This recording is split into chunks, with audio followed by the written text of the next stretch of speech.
That is a true statement. They were close. Now, I find it ironic that our Secretary of State and a few others have called this a sham audit, that you can't trust it, you can't believe it.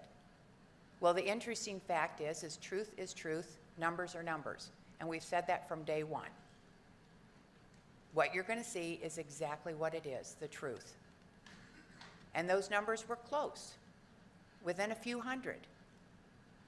But what you have not seen and not heard yet, which is what you are going to hear right now, what you have not seen and you have not heard is about the statutes that were broken, how chain of custody was not followed, how we had a number of issues, which is why people question the ballots and the elections. So I ask that you please keep an open mind. I please ask that you listen to this, because the reality of this is what this is all about, is making sure your vote counts. Senator Peterson. Thank you, Madam President. I would join you and welcome everybody here who's here in person, listening, or watching this historic event. This is the first time in the history of our country that an audit of this scale and magnitude has ever been conducted. It's unfortunate that it is an incomplete audit due to the lack of cooperation and the obstruction from the county. However, in spite of that, this is still the most complete audit that has ever been done. The goal here, as the President has said, is election integrity. Our citizens have demanded it. The importance of our society having faith in the election process cannot be overstated. The number she gave of people who had concerns was significant. But even if it was much less, it would still merit this type of an audit to bring reassurance to our citizens. This report should help the Senate understand what has been working, what needs improvement, and whether further investigation by law enforcement should occur. So I look forward to receiving this report with all of you at this time. Thank you, Senator Peterson. With that, we will start with our first presenter. Our first presenter is joining us via Zoom because he lives on the East Coast. His name is Dr. Shiva. He was the one commissioned by the Senate, and that was because we finally got the envelope ballots, or the ballot envelopes, so we could check signatures or lack thereof, and this was his part of the audit. Dr. Shiva, welcome to the Arizona Senate. How are you today? Thank you very much for having me, Honorable President Fan. Thank you very much. And absolutely. Thank you also, Senator Peterson. Thank you. The floor is yours. Please proceed. Thank you. Before I start, I have a presentation. This is also accompanied by a report. I just want to make one prefatory remark, and that is, as a follow-up to Senator Peterson, we live in the age of what we call engineering systems, complex systems. Taking an airplane, using an iPhone, self-driving cars. These are highly complex systems, but what are known in the modern world as engineering systems. Our election voting systems are also engineering systems. And I want to thank the leadership of the Senate, the stakeholders, because they've taken a historic step here to bring the same level of engineering systems capabilities to election voting systems. And one of those important attributes is that whether an anomaly is small or large, or insignificant or monumental, it all must be welcomed, because from an engineering standpoint, it can only do one thing, which is to enhance the system. So today, as President Fan said, I'm going to be sharing with you a particular area that we looked at, which was looking at the early voting ballot return envelope images. And that's what I'm going to share with you. So let me begin. I'm going to start up the PowerPoint, and I think I need to share the screen here. So let me see if I can share first. There. All right, let me start here. So the title of this talk is Pattern Recognition Classification of Early Voting Ballot Return Envelope Shiva, Images. the screen is blank. Oh, it's blank? I'm sharing. Always a technical problem. Okay, let me stop the share and restart it again. Let's try that again. There we go. There Thank we you. go. That worked. Okay, and so the title, as I said, is a pattern recognition classification early voting ballots return envelope images for signature presence detection. We're not doing signature detail verification, but we're doing signature presence detection, and we're taking an engineering systems approach. So let me begin. I will go through this agenda. We're going to give a little bit of background. We're going to review the Maricopa results. We're going to go through what our analysis resulted in, and then compare them, and then report on some of the key findings and anomalies, and then also raise questions for Maricopa officials, and then propose some recommendations. So the executive summary of this, to sort of summarize the whole talk here today, or the findings, is that the early voting ballot, the return envelope, you really want to think about that's really the protected vehicle by which the EVB, which is the early voting ballot, is transported and processed. And the authentication, the verification of the signature on the EVB return envelope is critical to reliability of the entire process. And our audit reveals anomalies, raising questions on the verifiability of the signature verification process. So let's begin. So a little bit of background, you can read more about it, but I was selected, and I was honored to be selected because my background for more than 40 years has been in the field of pattern recognition and classification, particularly system science, and it goes back a long period of time. But just very briefly, you know, in this field, you look at reality. In this case, we're looking at the electronic, the election voting, the early voting ballot system, and then you try to model it. That's typically what science and engineers do. For example, for many years, I looked at how babies were processing sleep and trying to understand their system by looking at sleep patterns. Same in the area of deaf-blind communications. Again, you have the reality, you have signals. Same in the area of looking at a bridge, and you get signals from it. Based on the signals, you're trying to predict what's going on in that bridge. And same if you look at an aircraft wing, without having to open it up, you look at these signals, and you're trying to predict what's going on. And for many years, we did a project on looking at handwritten bank check numerals. And these different areas, including email, looking at what's inside of an email as a system, these are all pattern recognition problems. And in fact, if you look at food, trying to figure out, will this food cause different kinds of diseases?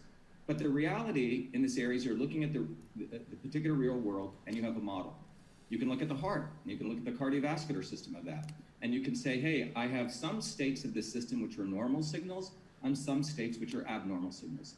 So in this case, what we're looking at is we have the early voting ballot system, and we have the early voting ballot return envelope images. These are the signals that we received to try to figure out what's going on inside that system. So you have the reality of what took place, and you have the expression of that which is embodied in those images. And this is what one of those images looks like.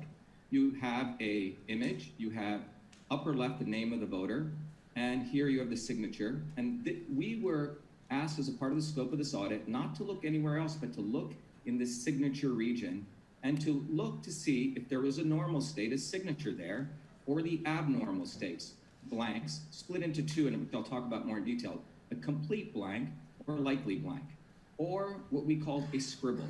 A scribble is something trying to get into the direction of, hey, was this signature even valid, okay? And it's a very, very rudimentary step we took, not full signature verification. All right, so early voting ballot system, and you have these images. So before we head into the actual process we did, let's look at the reality of what took place. So this is, on the left side, the actual reality of what was reported by the Maricopa County in their voter education report. In fact, what was called their Canvas report. And what we see here, if you look carefully here are the numbers that they reported from 2016, but more importantly, we're concerned about 2020.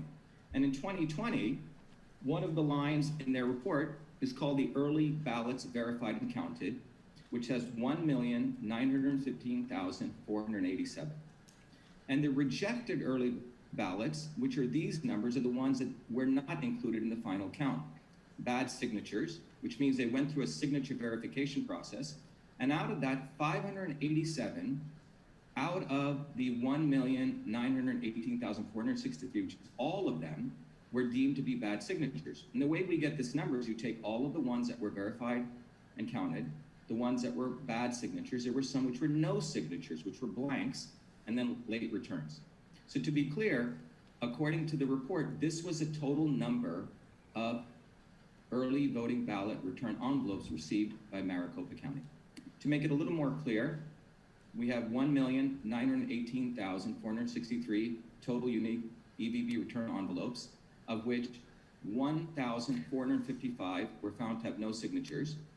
And at the end, there was an amount of 1,917,008 was ready for signature verification. And as a result of that, 587 were found to have bad signatures. Now in signature verification, it's a detailed process. You can read the report, but counties vary, and Maricopa is considered, along with Florida, apparently have one of the better signature verification processes. But according to that, out of the entire lot of 1,918,463, 587, after this verification process where someone looks at the signature and they look at the voter registration signatures, and they're doing typically what's called a 27-point analysis. So 587 were found to have bad signatures, 934 with late returns, for a total amount which matches with what was reported of 1,915,487. Okay, so this is Maricopa's reported results to the public. The scope of our audit, I'm going to go through the scope of this audit by also going through the process, so they'll be somewhat educational. When early voting ballots, which some people, which is a subset of those are called mail-in ballots, are submitted, those ballots are imaged, which means scanned, converted to digital images. So the EVB return envelopes, we're talking about the outside, the covering, that important covering within which is contained the ballot, is scanned before they're even tabulated. So the EVB return envelopes are opened and scanned, okay? And those create images. In fact, there are 6 different kinds of EVB return envelope formats. Let me walk you through some of them. And here's sort of a little bit closer, but let me walk you through some of them. So this is a majority of them. We've called them the standard image files. This is for our lingua franca. This may not be the standard language, but for the purpose of this presentation. So this is one way that they look. There are also another set called Ukava image files, and there's 3 different kinds. Here you have the signature here, the date here, the name of the voter here. Another version of that is a little more complicated. It's more of an affidavit. The signature's here, the name of the voter's here, and obviously we redacted stuff for privacy. And a third type of the Ukava is type C. So you have UIF A, B, and C. All right? Then finally, we have large print image files, LIFs, and these are for people who have trouble seeing. So the instructions, everything are larger. And then finally, you have the Braille format. So again, 6 different image formats that we had to process. Let me walk you through the counts that we got. We got a drive with all of these images on them. The SIFs, which was the first one I showed you, there's 1,919,598, which is about 99.5%. The UIFAs, 8,849.459%. The UIFBs, 277.014%. And if we go to the UIFCs, which are the affidavits, which a small set, which are 0.001%. And then finally, we have the large formats, which are 475.024%, and the Braille, about 29 of them, 0.002%. And that added up to all of them. So for the audit, we were provided by the Arizona State Senate 1,929,240. And these were apparently all the EVB return envelopes that Maricopa County got. Okay, what we noticed when we looked at this, which was fascinating, our first interesting, I guess it wasn't an anomaly, but something we were a little bit surprised because we thought the duplicates would have been removed, but there were duplicates in here. So we had to remove duplicates. So out of those set, there were duplicates. So these were the duplicates. We found 16,934 voters who had submitted 16,934 2-copy duplicates, which means each of those voters submitted 2 ballots, okay, 2 return early voting ballot return envelopes. Interesting enough, we also found another 188 voters, unique voters, who had submitted 376 duplicates. So the total image count was 564 once you remove the duplicates, right? Because you want to take one of them. And then finally, we found also 4 individuals who submitted 12 duplicates, total images being 16. So the total duplicates was 34,448, total images of which 322 were duplicates from 17,126 voters. This was, by the way, we'll get to, was not reported in the report. So when you look at the first level of analysis on the data that we got, 1,929,240 EVB return envelopes received, we subtract out the duplicates, and then we have 1,911,918,000, okay? So the process that we were really commissioned for was to do a very, basic analysis to see, is there a signature there or not? Signature presence detection. So in that process, again, the goal is there a signature there in the signature region? Interesting enough, some people don't follow instructions, they write all over, but it wasn't our job to go scan everywhere. Our job was to look in that signature region. So again, specifically, we looked in that signature region. One category of the signature region has a signature, another category is blank, likely, blank, and scribble. And just to keep it real simple, it was a very simple classification. If it's 0% non-white pixel density, which means nothing in that area, it's a blank. If it has a little bit, 0% or greater, but no more than 0.1%, like this example here, we put it into another category just for early classification purposes. We called it a likely blank. And then if it was greater than 1% density, greater than 1%, or that was denoted, a scribble. And what's interesting, in anything over greater than 1%, by the way, this should be 0.1% to 1%. Slight mistake here. So this is greater than 1%, okay? So let me repeat, this should be greater than 0.1%, less than 1%. Please correct that. And this is greater than 1%. All right. Then what we did was we did a distribution curve. We looked at all of the ballots and we did a distribution of pixel densities, just to give you an idea of how liberal we were in accepting something as a signature. So if you look at this, it was only this little area here, which is between 0.1 to 1%. That's a definite non-white pixel density. That's a scribble. Everything else, we were quite liberal and accepted those as signatures, even in our analysis. So again, we were not hired to do signature verification. All right.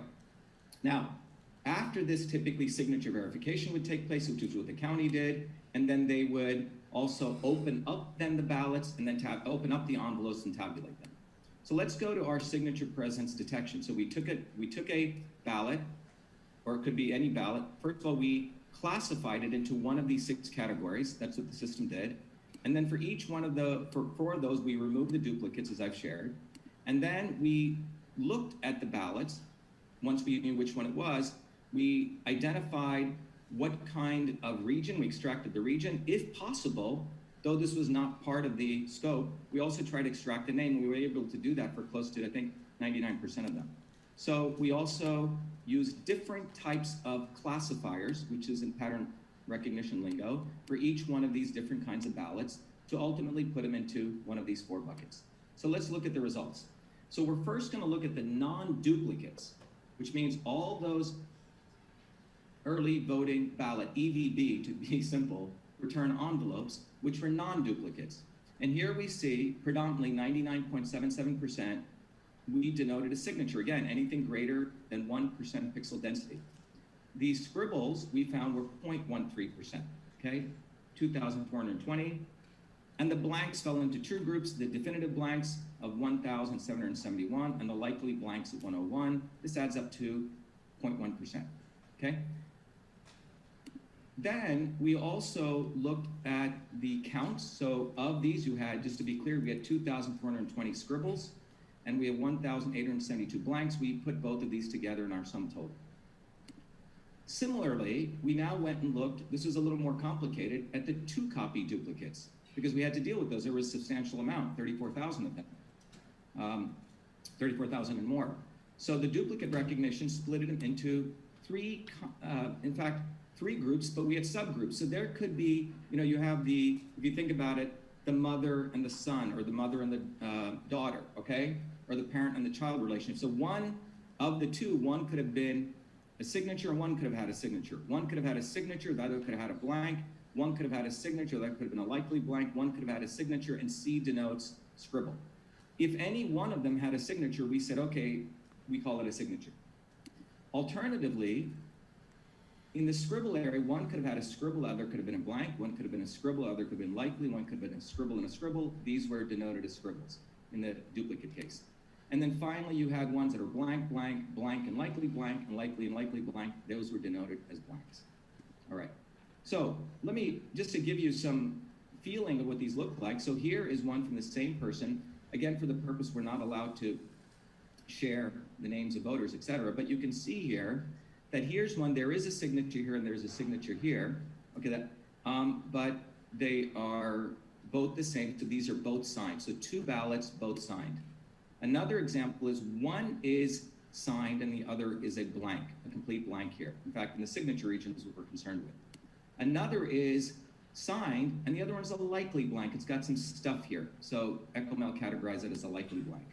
Here's an example where you have a signed one, but you have a scribble over here. Okay? And then here we have a scribble, but here you have a blank, but it has been verified and approved. And we'll talk about this later. We'll come back to this. Here you have one that's a scribble, a little bit, some stuff here, and a likely blank. And the one with the scribble was approved. Here you have two scribbles, and one of them was approved, the exact same ones. And here you have one with a blank, and this blank has been approved. And here we have one which is a blank and a likely blank with a little dot over here has been approved.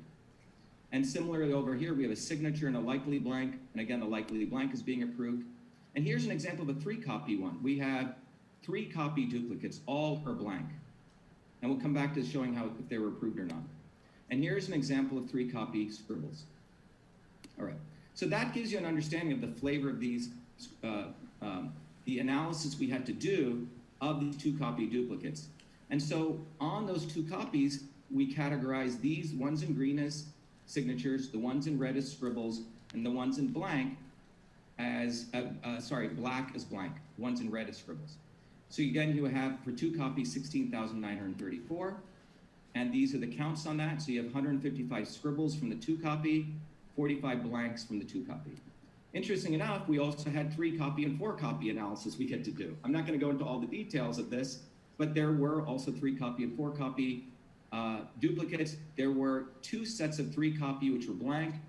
2 sets which were scribble, 5 which were blank. So now we do the totals calculations. So if you add the non-duplicate blanks, 1,872, 2-copy duplicate blanks, 45, and then 3-copy duplicate blanks, you get 2, so 1,919. Similar if we do the scribbles, 2420 for the non-duplicates, 155 for the 2-copy, 5 for the 3-copy, we get 2,580. So our net results state that we received 1,929,240, the 17,322 were removed to get this many unique return envelopes. And then we subtracted the non-signature and what we call scribbles to come up with a total of 1,907,419. So this is what we would have sent to, in this analysis, should have gone to signature verification. Now let's do the comparative analysis, which is looking side by side what Echomal uncovered from the audit and what Maricopa had. So how many EVB return envelopes were received? Well, in the disk drive that we received, this is a number, but we don't know. In fact, it's not reported in the Maricopa report how many actual return envelopes they received. The duplicates, we have 17,322, which will be subtracted. This is unreported. So when you compare the unique EVB return envelopes, what you find is that Maricopa has 6,545 more than we have in the possession of those image files after you remove duplicates. Now we go to the signature presence detection. We discovered 1919 no signatures. They reported 1455. So in this case, we have 464 more blanks. In the Scribbles, they don't have a Scribbles category, and we'll discuss that. If we start thinking about these Scribbles as potential bad signatures, we'll get some insight. But at the end of the day, what went to signature verification at Maricopa was 1,917,008, which is 9,589 more than we would have sent pursuant to this analysis. They also had bad signatures and late returns, as we talked about. Okay. Now, I want to go to the key findings and anomalies. You've seen the process, you've understood the methodology, we've gone through some detail. Let's go to the highlights here. So these are the key findings, and I'm going to go through each one of them. One of the key findings is it's unknown how many EVB return envelopes were originally received by Maricopa. We had 34,488 duplicates from 17,126 unique voters. It's actually duplicate images. Maricopa reported no duplicates in the Canvas report. We have 464 more no signatures between blanks than that were identified by us versus Maricopa. Maricopa has 6,545 more unique EVB return envelopes. This is what's interesting. If you consider our Scribbles, again, a very, very low tolerance in pattern recognition, having done this for over 40 years, you know, we could have used like 36 features. We used one single feature, pixel density. We would love to use more features, but just using that one feature at a very low threshold is key here, we've identified 2,580 Scribbles, which would have assumed they're all bad signatures. Maricopa identified 0.031%, which is what that 587 represents. This actually represents 4 times that. We'll come back to that. Finally, Maricopa has 9,589 more net EVB envelopes that was submitted to signature verification versus what we have. And what we're also going to see shortly is that we're going to see that we also saw through further analysis a 25% surge of duplicates in the last 6 days between November 4th to the 9th. We also saw some very interesting other anomalies where blanks of duplicates were being stamped, verified, and approved. We also saw stamps of verified and approved in blank signature regions, and I'll share with you those. What's more interesting, I would consider it's potentially a critical anomaly, is that we saw the verified and approved stamps appearing behind the envelopes. And I'll show you this. It's almost as though it was imaged on there, or I don't want to say, you know, Photoshop, but put on there. But it's quite fascinating. I'm sure there's some explanation for this. And then finally, we have cases where we have 2 different voter IDs having the same address, same phone, same name with matching signatures. So let's go look at some of these anomalies a little more graphically. Anomaly 1, Maricopa reported only 587 bad signatures. To give you some idea, that's 0.031%. And for people who didn't really like math, I thought I'd make it a little more pictorial. So this would be 1 bad signature for every 3,268 early voting ballot envelopes. So if you think about 1,918,463 early voting ballots, the unique ones that Maricopa said they got, and for each paper, by the way, the size of the paper is 0.1 millimeter, and you were to put them up, you would get 630 feet. That's the size, believe it or not, it's of the St. Louis Arch. That height, when compared to the bad signatures, would be only about 2.31 inches. So just to give you a pictorial understanding, a very, very low percentage was considered that. So again, that would be, to be specific, 0.0306% of all EVB return envelopes were deemed as bad signature. Okay. In our case, the anomalies, we discovered 2,580 bad signatures, Scribbles. Again, very low tolerance, which is 0.135%. And to give you an idea, just to state it again, we were commissioned to identify the present blanks, Scribbles, and signatures, not to perform signature verification. So Scribbles alone were considered bad signatures, and Echomal itself identified 335% more bad signatures than Maricopa did from its entire signature verification process. Okay, very important point here. And by the way, if we go look back at the state of Arizona 2016 general election, out of the 2 million ballots that came in, they had a signature mismatch rate of 0.13%, close to what we would have had if we just included those Scribbles. All right. Again, just to restate, the Scribbles are a very, very low threshold. We were not asked to do signature verification. Again, anything between 0.1 to 1% pixel density. The third anomaly is, this is again, focusing on signatures. We did a randomized analysis of just supervised review, which is human review, just randomly looking at signatures, their legibility. Again, this is a wonderful analysis that can be done in handwriting. 4 weeks before the election and 4 days after. We can't share with you this, obviously, but we found out 4 weeks before, 95% were legible signatures and only 5% were illegible. But 4 days after, 5% were legible, 95% were illegible. If I were to do a heat map, again, this is a representation, it would look like this, where the red represents illegibility and the green represents legibility. It would look like this if you wanted to visually do this. And if we had more, if we were commissioned to do this, we could do this. But you can see a marked difference between legibility. There could again be an explanation for this. Fourth anomaly.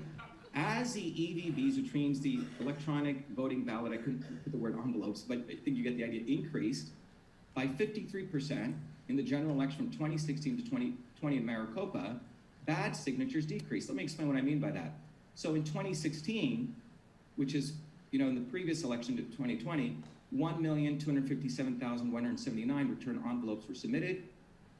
1,456 were considered to have a mismatch with a rejection rate of 0.116. In 2020, we have nearly 52% more return envelopes, but the signature mismatch rate goes down by nearly 56%. So it's gone down by a significant number here, okay, nearly 4 times. So this went up, the other two came down. A very interesting inverse relationship, which would be, again, one of the questions we have for Maricopa officials. Anomaly number 5 is there's no mention of duplicates in Maricopa Canvas report. Again, if you look here, here's a Canvas report. There's no mention of duplicates here.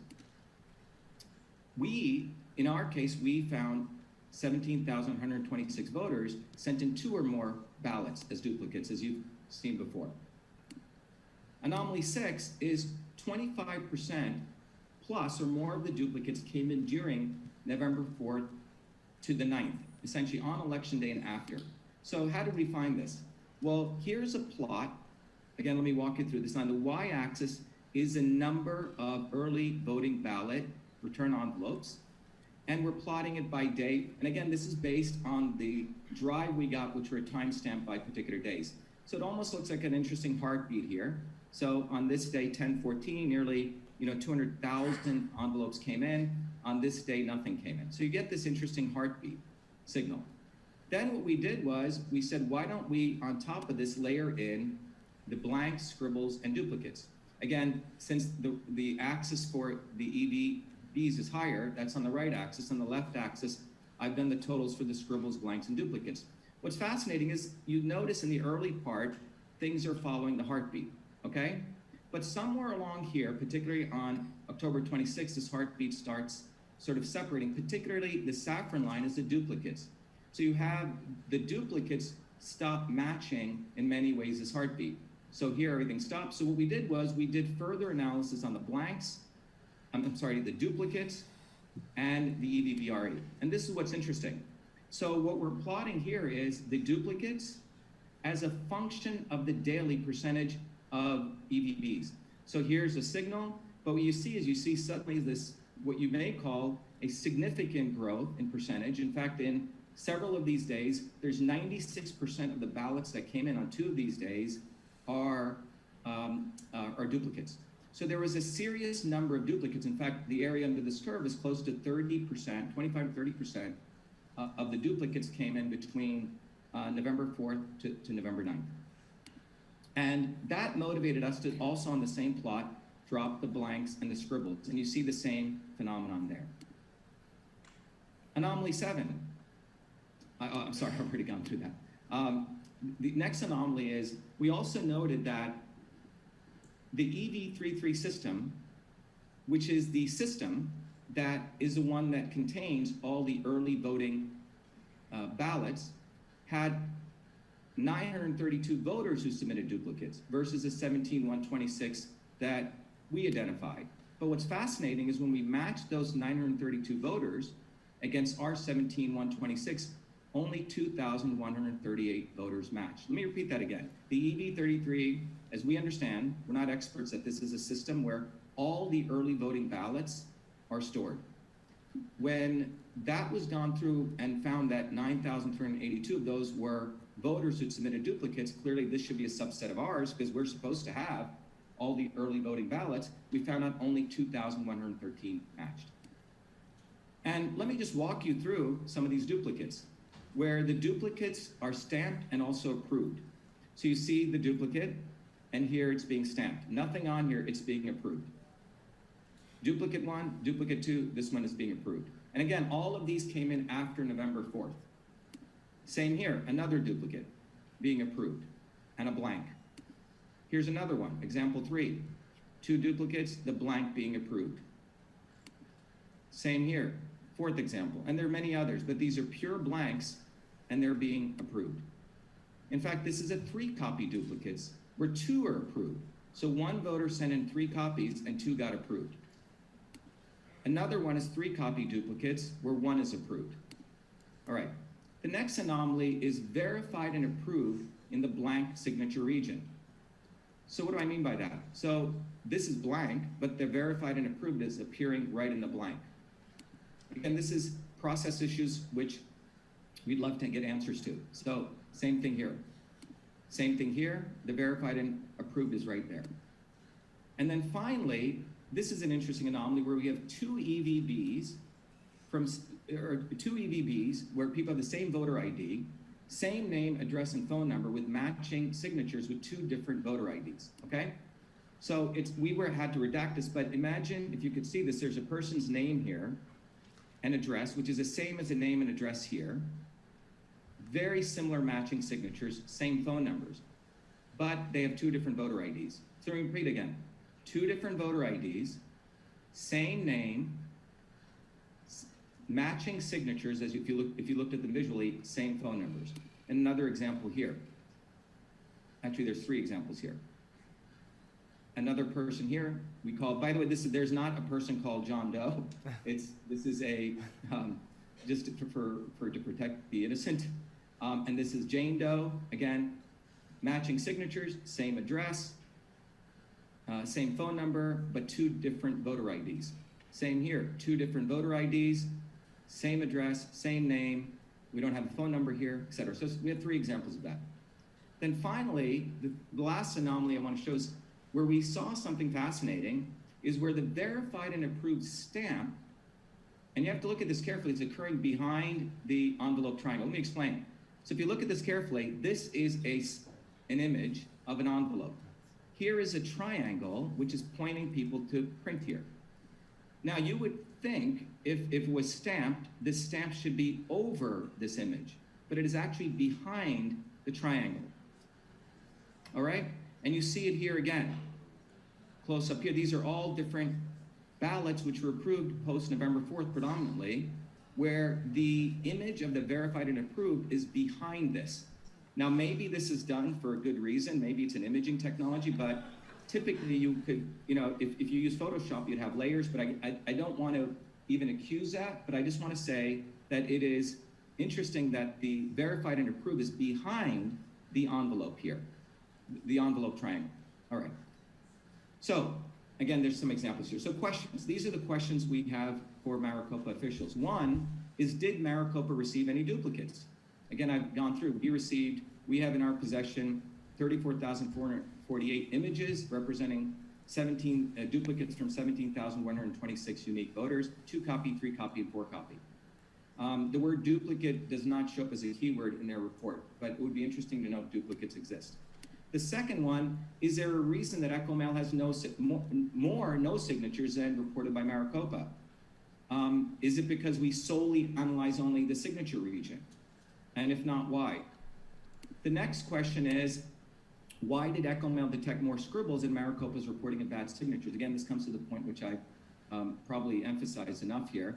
But if our scribbles at that less than 1%, 0.1 to 1% pixel density were considered bad signatures, that is significantly more, 3 to 4 times more than the Maricopa's 587 bad signatures.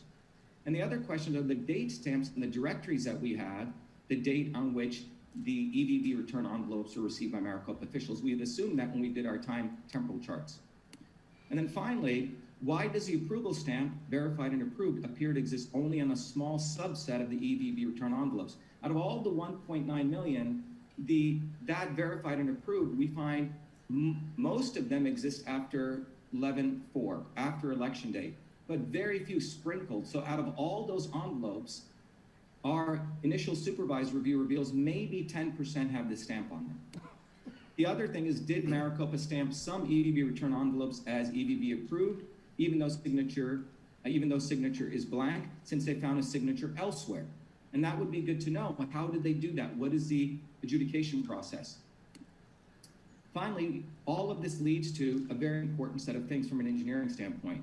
What is the standard operating procedure? We call it an SOP for the EVV processing. If in any engineering system, you have the SOPs, because again, we're relying on this very, very important process of the signature and its verification. What is the SOP for the signature verification? And what is the SOP for curing of questionable signatures? And finally, what is the chain of custody? Talk a little bit more about that.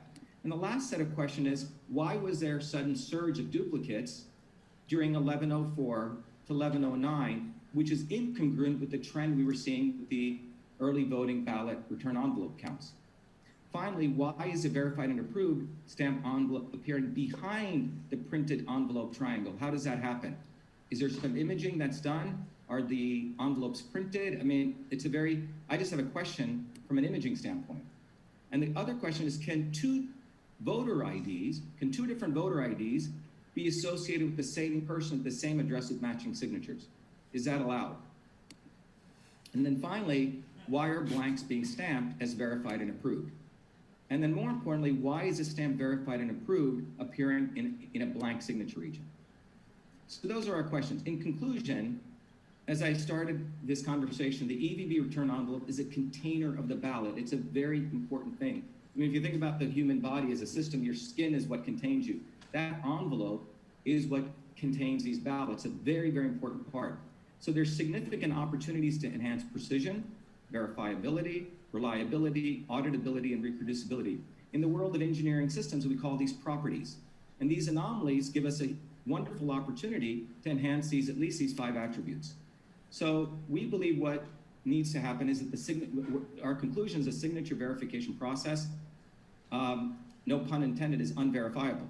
Okay, we can't really verify this process. And there's a lack of systems integration and reporting. Example, the EV33s, which should have all the early voting ballots, just on the duplicates issue, we haven't had time to do a full systems integration. That wasn't the scope. But even on the ballots, we have far more duplicates than what are even in the system. And currently, to us, because we haven't been able to get access to the standard operating procedures, that is opaque and non-transparent. So the future research we believe that is absolutely necessary is we need to do full signature verification audit, which means do the full 27-point analysis.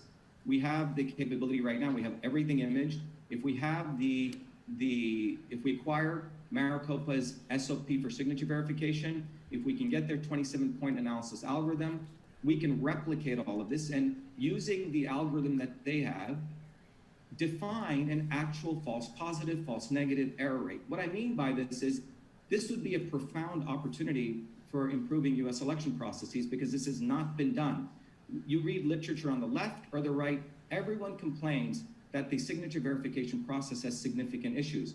We have an opportunity right now with this data and the opportunity here to do a 27-point analysis and really come up with an actual rate, which would give us a scientific metric of the confidence value of the entire EVV system. And finally, we need to review the chain of custody. Today, what happens is when there's questionable signature, people call the person, they contact them, and then they have some conversation, which is then verified. Where are those conversation records? Are those tickets stored anywhere? And do we have access to that? That's it. Thank you, everyone. Thank you very much. I'll take questions if there are any. Dr. Shiva, just before you get off here, I think it's really important that we know your credentials. You kind of just breezed through that slide. Can you go back to that real quick and just go over your credentials for everybody? So we, that's important for us as we're reading your report. Sure. I appreciate the opportunity to share that. Let me bring it up.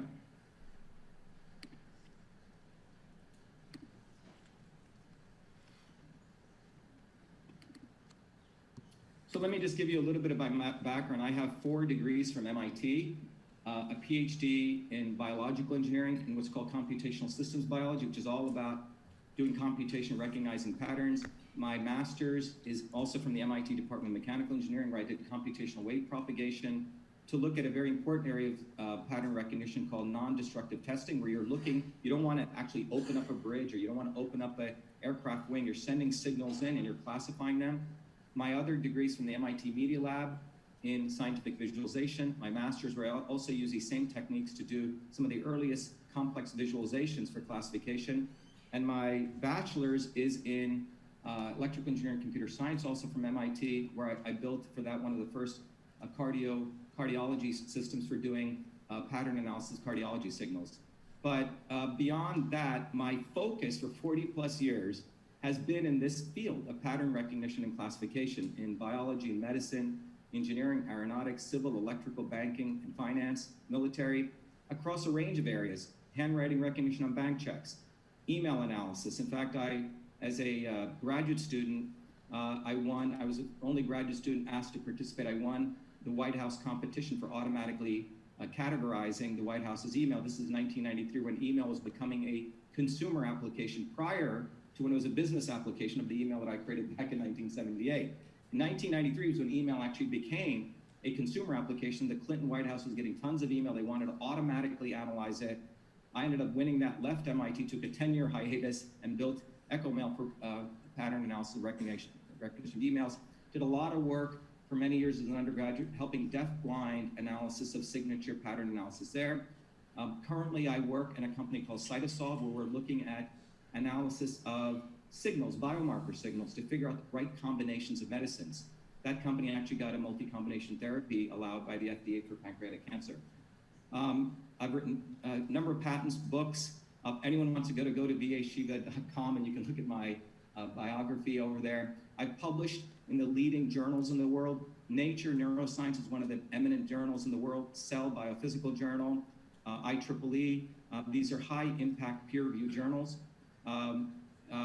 The U.S. Copyright Office delivered me the first copyright for the invention of email. I'm a Fulbright scholar, a Lemelson MIT finalist. I won one of the earliest Westinghouse Science Honors Award. I was a nominee for the National Medal of Technology and Innovation.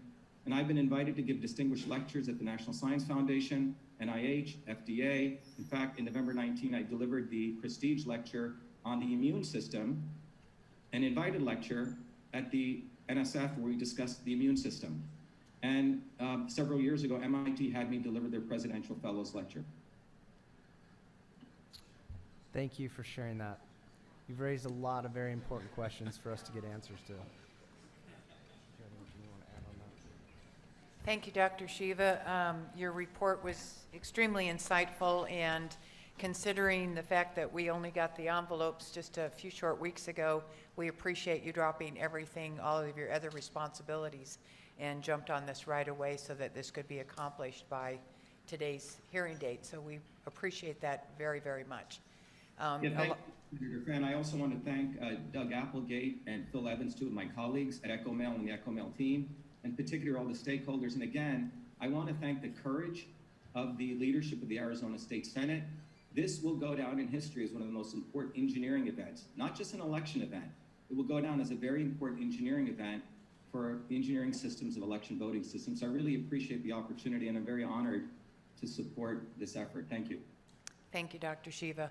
And for everyone in TV land or whatever, these reports all will be made available in their entirety. They'll be uploaded on the website as soon as we can get them uploaded, so you can see all of these. Personal information will be redacted. And the personal, yeah, just make sure the redaction that you saw was any personal information. We tried very hard to make sure we complied with the court order and make sure anybody's names, addresses, that were on there was not available to the public. However, the unredacted version will go to the Attorney General's office so he can seek further investigation on these anomalies. Thank you, Dr. Shiva. Thank you very much. All right, thank you so much. And just also a note, it was interesting, we had received a lot of emails, affidavits, you name it, from people that actually worked at MTech and at the polls, and that they had told us that when it all started, what is it, 27 or 29 points of signature 27. verification, 27, thank you, that's what you're supposed to do is 27 points of signature verification, and at some point it went to 20, it went to 10, and towards the last few weeks, we were told that they were told, just stop checking signatures. We've got to get this done. So what he's showing us here does, in some sense, correlate with the things that people had told us, so for what it's worth. Okay, let's go to Doug Logan, Cyber Ninjas. You are going to give us your report, and would you please give us just a tad of your background? Sure. So I'm Doug Logan. I'm the CEO of Cyber Ninjas. I have done cybersecurity work for a lot of major organizations, including Bank of America and JP Chase. I've done a decent amount of work in the federal government as well. I hold the Certified Information Systems Security Professionals, or CISSP. I also have GX Web Application Penetration Tester and GX Certified Incident Handler. I am listed as, I am actually an expert on the Antrim election case, and I have a report that's actually published associated with that that's publicly available from Matt DePerno's website. And I have, of course, been running this audit for the last roughly 5 months. Mr. Logan, could you pull the mic, or could you get a little bit closer to the mic, please? Is that better?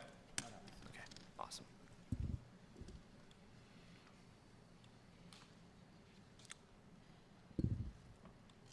It's not clicking.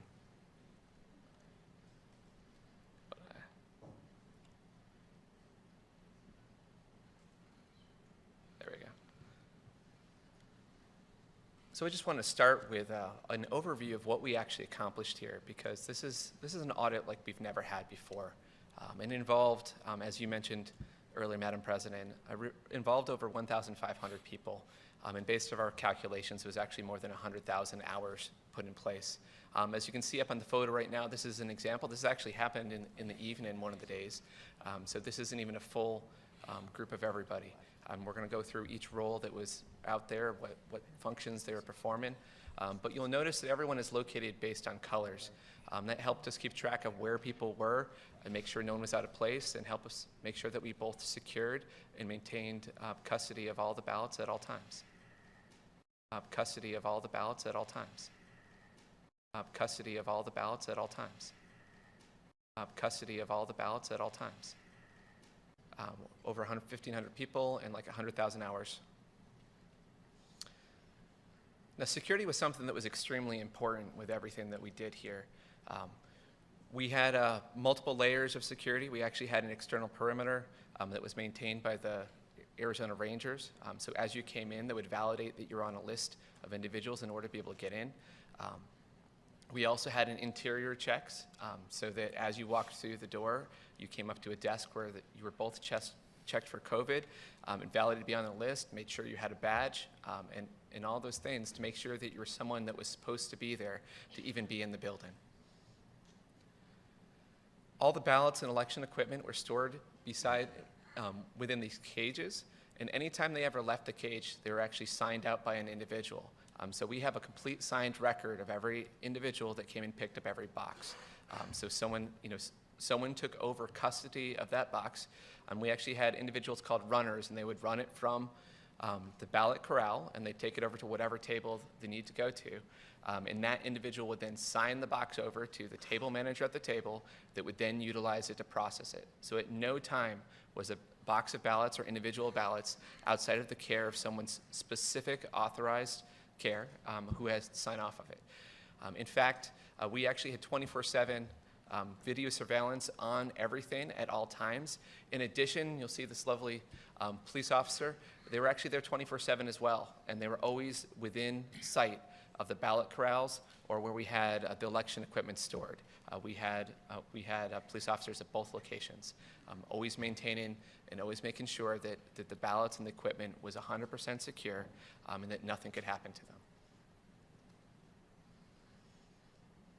So this is one of our tally-in tables. What you can see in the middle is actually a lazy Susan. You'll notice that there's 3 counters around the table. There's someone who's actually at this table, they're loading, and someone who's unloading.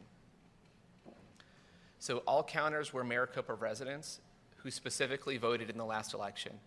We wanted to make sure that if anyone was involved in this very important action, that they had skin in the game, and they were local. We didn't use anyone out of state for any functions having to do with the actual tallying of the ballots, or I should say actually tallying the ballots. Some of the table managers were from out of state, but the people actually counting the ballots were all Maricopa residents. There were other functions where we had volunteers from other states, though as much as possible we tried to keep everybody local in Maricopa County. We think it's very important for our local community to take ownership for their election process, and we wanted to facilitate that as much as possible. All these individuals were background checked and validated. We had one individual that had slipped through the process because he'd been on the ballot versus specifically that does not something shows up in standard background checks. So we started doing additional checks, comparing everything on things to make sure that never happened again. It was very important to us to make sure that we always had things that were going to make sure that were beyond reproach. Transparency in everything we did was very, very important. Now, all 3 counters were blind. That means they were not allowed to talk to each other. As that ballot went around and was in front of them, they would tally on a sheet of paper and they put a little mark based on whether, for both the presidential and the Senate race, they put a mark to see whatever it was. Roughly every 50 ballots, they would compare the numbers with each other. Actually, the table manager would take them and compare them, and if 2 out of 3 of them agreed, and the third person was no more than 1 count off for the race, they would proceed and they would move on. If there was any more discrepancies beyond that, they actually had to stop. They had to find the ballots in question, that they're in question, they had to recount them. So there was absolutely no way to have speed here without having accuracy. And we found that when we had a brand new table, it was relatively slow. But as soon as they'd been doing it for about 2 shifts or so, their speed greatly increased, and it was amazing at how quickly they could count ballots. In the very beginning of the process, in our first 3 weeks, our fastest, I think that our most ballots we ever counted was roughly 30,000. When we came back and had more of a full shop, I think at our peak we did over 150,000 ballots in a day, and we're routinely doing over 100,000. So the speed, like I said, greatly increased, especially as we work through this. Okay. So the way the ballots would actually work is we had a ballot corral where the ballots were originally in. They would be signed out of that ballot corral, and they'd be taken to a tally table. After they were tallied, they'd go back to a ballot corral, which was specific to being in progress. And then when we had our paper examination tables, they were ready for a box of ballots. That's where it came. It came out of the in progress. So at the paper examination tables, we had DSLR cameras. Those DSLR cameras took pictures on the front and the back of these ballots, and they gave us very high definition images that allowed us to see all sorts of intricacies of the paper and what's going on. After it was done with DSLR, actually, excuse me, sir? I'm sorry, the clicker's not working? There we go.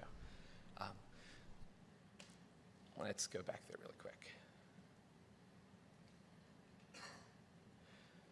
So once I went into the microscope stands, we had 4 microscopes. They were taking images of the magnified image, and that was over a number of different places. That included the presidential oval to take a look at how that was filled out.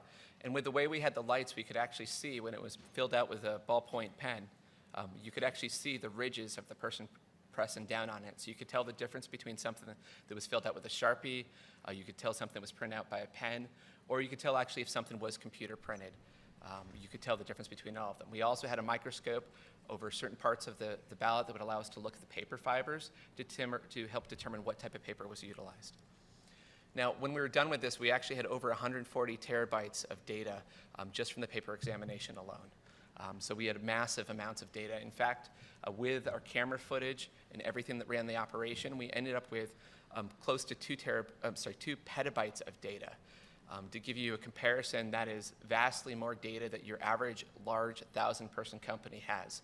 So we were running a very impressive network here that was completely air-gapped, wasn't connected to anything outside of the floor in order to support this, in order to have all the data requirements associated with it. It was a very complicated operation. So just I want to give a high-level status of where we are right now. So first of all, we've completed the hand count of all federal races. We've done all the image and microscope capture of all the ballots. We've reviewed and did a comparison of the official results. We've done analysis of the voter rolls. We've done the vast majority of the analysis of the actual voting machines and voting equipment.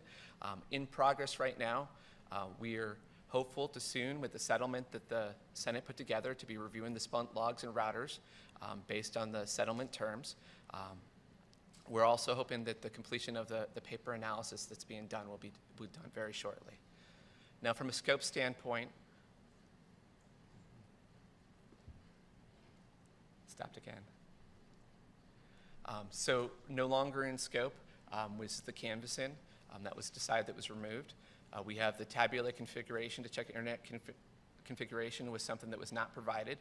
We believe with the other information we have, we'll be able to get similar data, but it will not be the same exact data.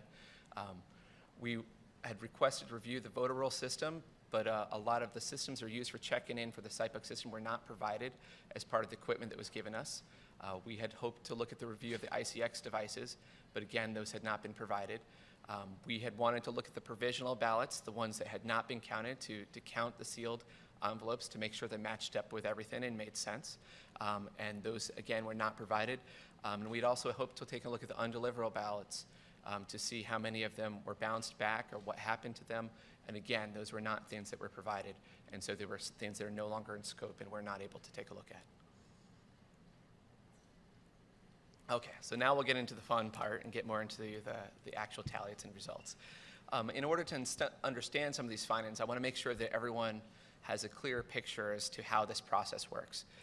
So if we have ballots that are actually damaged or otherwise can't be run through the tabulators, for example, the Braille ballots won't fit through the tabulators, some of the Ukava ones are in formats that can't, they need to go through what's called the duplication process. Now, this is a different thing than what Dr. Shhhhh was talking about when he talked about duplicates.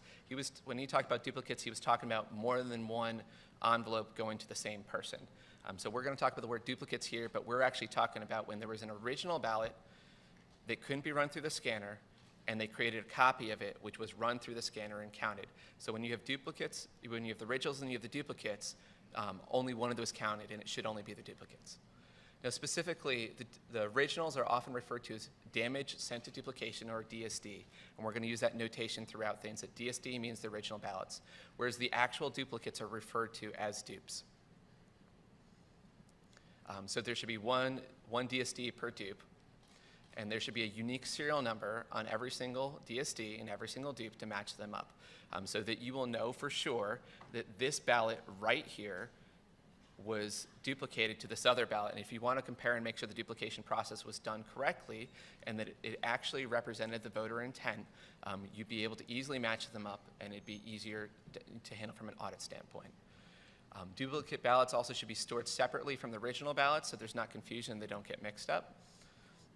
So let's talk a little bit about those findings. So our duplicate ballots were commingled with the original ballots, not all of them.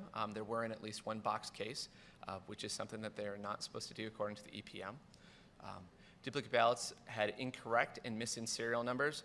If you take a look at this table that's showing up, you'll notice the serial number on the left is what was actually on the ballot, of the duplicate ballot. And the serial number, the board 1 hand dupe 2114 on the right is what was actually on the original damaged. You'll notice the numbers are actually different. On the left-hand side, it says dupe board 3, hand 0 to 114. On the right, it says board 1, hand dupe 214. We were able to match these up because of the ballot characteristics and the precinct that it came from, but it's a very painful process, and it has to be done manually in order to figure out what matches to what else when they're not actually stamped with the same exact serial number on them. We also had a number of serial numbers, they were printed like this one that you see on the screen, where you can't really read it. It's not legible. So it theoretically has a serial number on it, but there's no way to match it up because you cannot read what the value is on it. In addition to having ballots that flat out did not have a serial number anywhere on there whatsoever, so there was no way to match them up with originals. Now, we also had duplicate ballots that reuse serial numbers. You would expect that a serial number, in order to match it up, would end up being unique. But you'll notice that there's two examples up here of two different pairs that are not associated with each other, but had the same exact serial number utilized. In this case, I believe we've got a large print and a standard damage ballot. We also have a few others in here. Again, same exact serial number, but these were not the same ballots. And specifically, if you ever take a look at a large print ballot, they're huge. They're very, very large. So it's not just that something was photocopied or anything like that. They literally use the same serial number on otherwise unrelated ballots. And this is probably one of the more interesting parts, is that we had more duplicates than original ballots. So according to our counts from our audit, we had 26,965 original ballots, and then we had 29,557 that were duplicate ballots, and those numbers should be the same. Based on the numbers received from Maricopa County, we should have had 27,869 of both originals and duplicates, and they should have matched up perfectly. Now, these extra duplicates did appear to favor Trump and Jorgensen. If you take a look at the original ballots, we've got Trump has 995,404, and if you take a look at the duplicates, there's some number of more of them. So if you take a look at the percentage all the way over to the right, the expected percentage per candidate, and that's based on if we take the originals and assume the duplicates should be at the same exact percentage.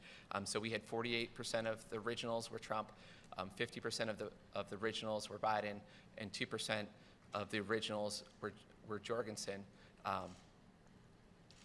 You can see what they actually have at the difference. In reality, Trump had 58% of the duplicates, 33 and 3. So both Trump and Jorgensen gained slightly with the duplicate process. Same thing when we take a look at the Senate race.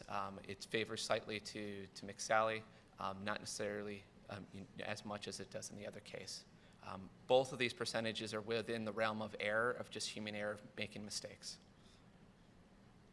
So if we take a look at our final tally results, and we look at the Senate race, it does look like Kelly still shows up as ahead. And we actually run into that we have 541 less for McSally and 60 less for Kelly in the ballot totals.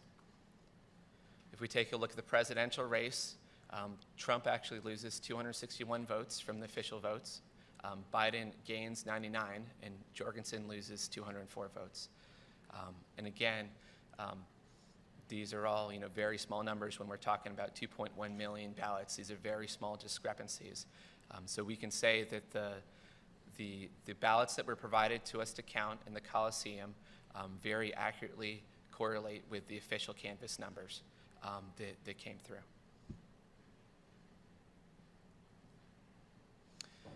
So we did have at least a batch of 50 ballots that was run through the tabulators twice. This is specifically when they took the Dominion tabulators, they had the same batch and it was run through more than one time. We found this because through our various counts, we had very clear confirmations of how many ballots were supposed to be in a box.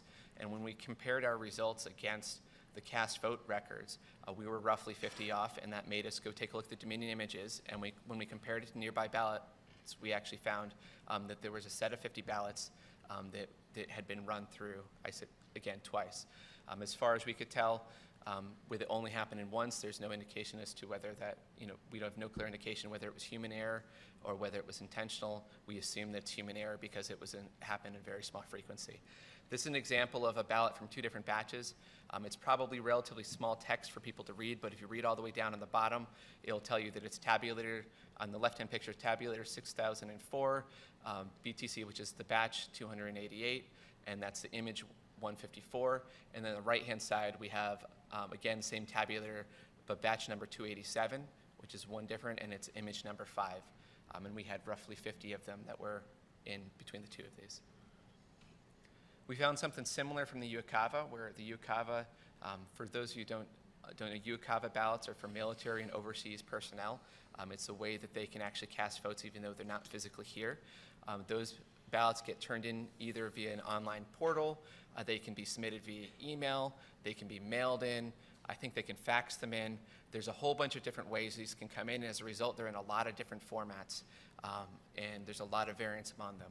But on the left-hand picture, you can actually see that it's board number 2, hand dupe 573 is what approved it. On the right-hand side, it's hand dupe 574, and it's probably too small for you to read, but if you read the serial number circled on the top left, you'll notice that the timestamp and the serial numbers are exactly the same, which means that someone likely printed out the Ukava ballot twice, and both of them made it into these things. We did not find this in a lot of quantities, but the only way we had to look at it was by hand, and there's over 10,000 Ukava ballots. Because every single one of these Ukava ballots is slightly different form, it's actually even difficult to do it in automated fashion. The only good way would be to go through by hand without some sophisticated processing. Okay, so we're going to talk a little bit about the official results that are actually turned out by the county, and this actually connects quite a bit with some of the stuff that Dr. Shiva was talking about. So from a definition standpoint, we have the official canvas. The official canvas is the official certified results that are put out by the county. It has the tallies of votes per candidate, per precinct, and provisional. It tells what the turnout was for a given precinct and all of that information. We also have what's called, here in Maricopa County, they call it the VM55 file, or the final voted file. It is a list of every single person that showed up to vote. And that's counted both for in-person, whether it's early voting in person or whether it's mail-in, and all of those are kept track of separately. So we have a number of all those different categories of who showed up to vote on any given day. We then have the VM34 full voter file. This is also referred to as say, your voter rolls. This is a list of everybody who should be eligible to vote. And the county in Maricopa seems to make these available roughly on a monthly basis, so that the full voter rolls. So that is your theoretical full list of everyone that may be able to, may show up to vote at a given election. Then we have our EV32 files, or EV32 early vote-in sents. Every single time a mail-in ballot is sent, it's supposed to have an entry in an EV32 file that corresponds with that mail-in ballot that's sent out. Likewise, we have an EV33 file, which is when any type of early vote is returned. Now, this both includes when a mail-in ballot is received and an in-person, when someone comes and votes in person. EV33 includes both of those. You may remember at the hearing that we had a while ago, we had mentioned that the EV32s do not match the EV33s. We were doing a quick analysis in order to justify canvassing, and there were 74,000 that were off. The vast majority of those 74,000 were from early voting in person, and that is why there was not an EV32 associated with it. We have this clarified in our report as well. That was not a purposeful discrepancy. It was just something that was not immediately clear at that point. So just to give an example on how these systems work in order to match everything up. So if we have 10 people who mailed in a ballot, and we had 10 people who voted early in person, and we had 10 people who voted on election day in person, we have 30 votes that are out there. So what this means is we should have the official canvass with 30 votes, and it should be allocated per precinct accordingly. It should be allocated based on the candidates, and you should have your official tallies associated with it. You would also expect that if you went to your VM55 file, you should see 10 people who voted via mail-in because it has different codes based on that. You should have 10 people who voted in person and 10 people who voted on election day, and every single one of those entries should have the name and address associated with the person that matches up with their voter rolls. Likewise, you would expect that your EV32 would only have 10 ballots mailed in it because that was what was sent out, and your EV33 should have 10 people in it from the mail-in ballots and 10 people from the actual EV in person for a total of 20. This is what you would expect in a balanced system. This is not actually what we found when we started comparing all these numbers. All these numbers were different in very different ways, and it's something that creates quite a few discrepancies. So none of these systems actually balanced. We're going to go through these. So our official canvas has 3,432 more ballots cast than the list of people who show as having cast a vote in the VM55 file. Now, I do want to specifically interject in here that we finally heard back from Maricopa County because we asked them about this discrepancy. I think it was at least a week ago, but it was a couple weeks ago. So the day before we were presenting our results, they decided to tell us that those were actually for the protected voters who don't actually, who are either judges or battered women or other individuals who are concerned about publishing their addresses, that is the reason why that discrepancy is in there. I can't validate whether that's accurate or not accurate. This is information that we just received. What I can say is that this sort of stuff is exactly why with audits, usually the organization you're in the process of auditing cooperates and works with you. It would have been, would have been extremely helpful in order to get feedback and work through them through this entire process. Now, we do have 9,041 mail-in voters shown return ballots, more return ballots in EV33 than they were sent in EV32. Sounds like Dr. Shiva found something very similar to this as well. So specifically, we found they were mailed one ballot, but somehow 2 ballots were received, which I do not know how you would have 1 ballot sent and 2 received. The assumption would have to be that it's a clerical error or there's something else going on. It's not clear how you can have that happen. 277 printings show in the official canvas as having more ballots cast than people showed up to vote, for a total of 1,551 excess votes. Again, the county has explained to us that the same reason for the VM55 difference they're saying is the reason there. We have not had a chance to validate that. There are 2,472 ballots shown in EV33 that don't have a corresponding entries in the VM55, and only 2,042 ballots show as rejected in the official canvas for a discrepancy of 430. So let's walk through this really quickly. So if something is in the EV33, that means that an early vote was received. And we have the individual's name and the voter ID associated with it. So if an EV33 was received, you would expect that if it's not in the VM55 file of who voted, then it had to be a rejected ballot. Just makes logical sense. It has to be a rejected ballot. But there's 2,472 that show in the EV33, but there's only 2,042 ballots that show as rejected. So there's a discrepancy of 430. Again, just another place where these show that they don't seem to match up. We also have 397 mail-in ballots show as received that were never shown as sent. So we know that they are in the VM55, they're mail-in ballots, and they were received without somehow ever being sent a ballot. Now, we also have 255,326 early votes shown in the VM55 that do not have a corresponding entry in the EV33. And just to be clear, this is not, when you were looking at EV33 entries, EV33 entries are supposed to happen when a ballot is received, but it's not, the actual tracking of the ballots are under the actual official canvas or the VM55. So we had, in the VM55, individuals who voted, we had entries for early voting that were in there, where in 255,000 cases of those, they were not actually included in the EV33 file. In reality, all of these, all these systems, to be audible and to be verifiable, all these systems should be able to be in agreement with each other. And even if we have protected voters, there should be some way to know the number of protected voters who voted in order to match it all up so that you have a system that balances. Okay.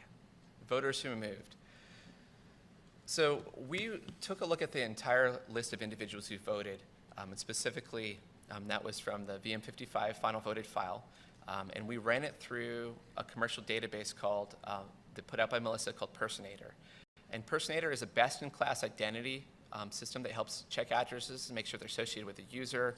It'll show prior and current addresses. It'll track move dates. And it'll actually also track date of birth and date of deaths. So we went and took the voter rolls and we compared them against this to see how many people might have moved and based on statute should not have necessarily cast a vote. So the first thing we found is that 23,344 voters who voted via mail-in ballots, even though they showed in Melissa as having moved from that address. And we wanted to make sure we accounted for the circumstances where a college student might have moved away from home or a family member might have moved somewhere else. So we actually eliminated all the all the cases where someone was still at that residence that had the same last name. That's how we came up with 23,344.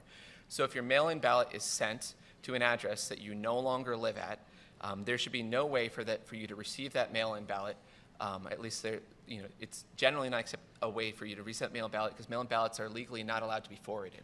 So it can't be forwarded to your new address. So the only way this situation could happen legally is if you know the if you know the current resident and you're able to meet with them and pick up your mail-in ballot or somehow have some other arrangement to pick up your ballots were there. But still, 23,344 people voted when they should no longer have access, would not normally have access at that given address. We had 2,382 voters who voted in person, even though they showed in Melissa as having moved out of Maricopa County prior to that date. We have 2,081 voters who moved out of state in the 29 days before the election and appeared to be given a full ballot, which should have been, if anything, if they voted at all, it should have been a president-only ballot, where literally the only option on the ballot would have been president. That is something that is by Arizona statute.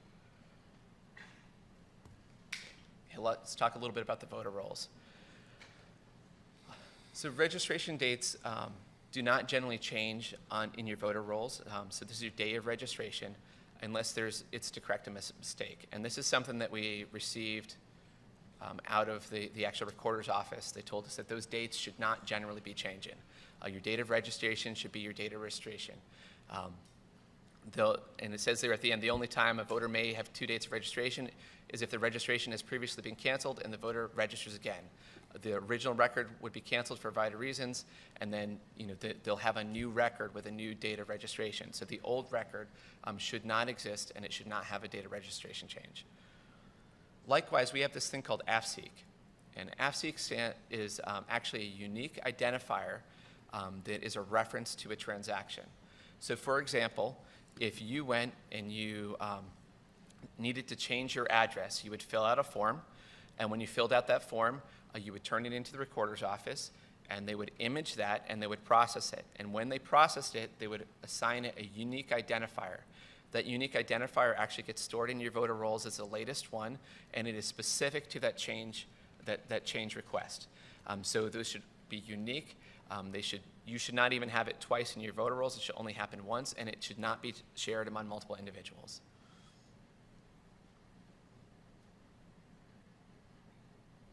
And this is something, again, we confirmed with the recorder's office. Now, we also have a statute that says complete names should be used, and I'll get into our findings that we have here in a second. So we had as many as 5,047 individuals who voted in more than one county for up to 5,295 additional votes if these are duplicates. Now, I will tell you that these individuals had the same name, first, middle, and last name, and the same exact birth year, because that's what's in the voter rolls.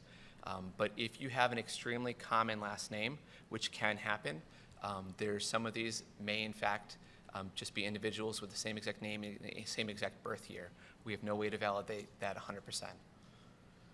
We had 393 voters with incomplete names that voted in the election. This included individuals with last name only. Last name is just an initial. There's no last name, or first name is just an initial. And again, there are some individuals who in some cases this could happen, but this is not a frequent thing that you typically see. We also had 198 individuals who registered after the October 15th cutoff and yet still voted in the election. And we had 2,861 voters who have shared an AFSEEK number with another voter at some point in time. And that does not, we don't know exactly what that means, but based on the descriptions of everything that's happened in the system, it suggests there may be some integrity issues with the data when impossible situations happen in a system, and if you've got integrity systems in something as important as the voter rolls, there would be a concern. We have 282 potentially deceased voters in this election. I know that there's been some much wider numbers that have been circulated on the internet. We tried to validate this stuff very, very precisely. It can be a difficult thing to match up voter rolls to individuals. From our testing, we believe that all the ones we have in here are accurate, but there are potentially additional ones as well. We have 186 people who potentially have duplicate voter IDs that both voted. I think that Dr. Shiva was mentioning that we haven't had individuals with the same first name, last name, and the same address and seem to have the same signature. That is something that we have also seen in the voter rolls with people who seem to have literally the same exact name. We have 186 people, that's the case, where they actually, the first name and last name and the address, all match up, and year of birth. Because the assumption would be you might have a junior in a different place, and so they'd have a different day of birth associated with it, but not the same address. And that is the end of the presentation for right now. With that, I'm going to hand it off to Ben Cotton, who's going to go over our digital findings. Thank you. Mr. Cotton, when you start, could you just give us a little bit of your background?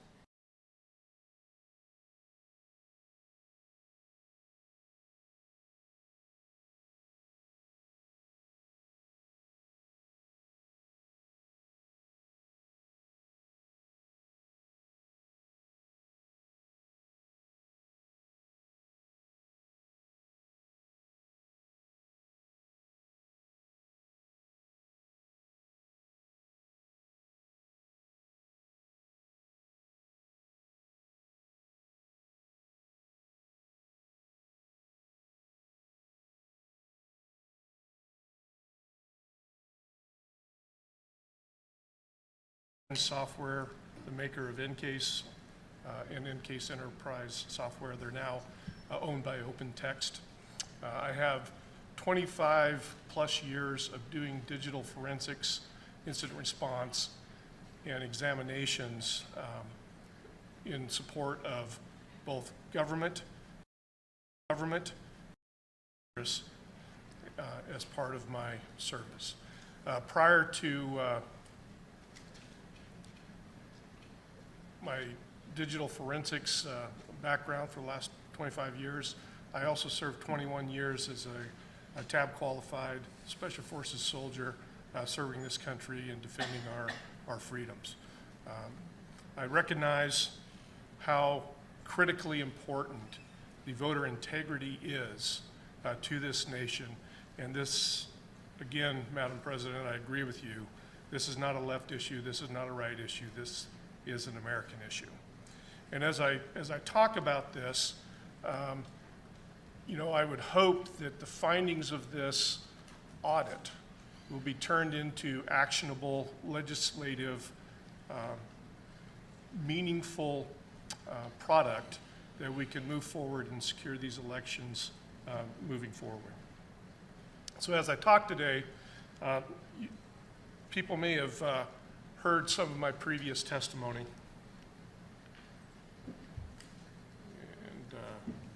And this is not working.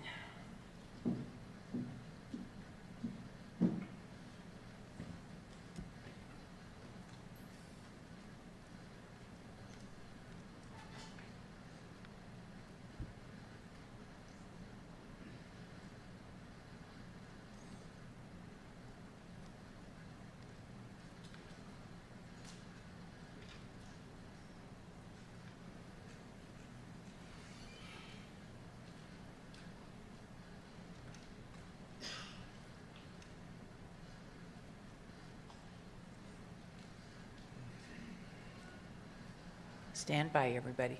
Pulling up the PowerPoint.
We had a few of these will be redundant, but it's important to reiterate these findings in the course of this. We had a few of these will be redundant, but it's important to reiterate these findings in the course of this final hearing. So we'll talk about the withheld devices and data and how that impacted our ability to provide a complete report to the Senate here today. We'll talk about the cybersecurity issues that we have found, the hardware configuration control issues, atypical anonymous logins that are present on the systems, the listening ports and attempted connections on boot up, and internet connections and internet history that was found on these devices as part of the course. Next slide, please.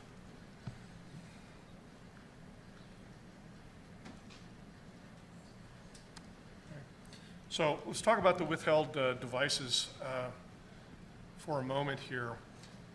As with any audit, access to information and the right information in a timely manner is absolutely critical to finding a complete result for an investigation. In the case of this audit, we were never provided access to the routers and network-related data. And that becomes very impactful when we start talking about validating and confirming unauthorized accesses to the election management system itself and to the other devices. I would like to sit here today and tell you that I had fully ruled out any unauthorized access, but given the lack of access to this information, I cannot do that at this time. It is our understanding that there has been an agreement reached with the Maricopa County, and I look forward to getting access to this data so that we can complete these findings.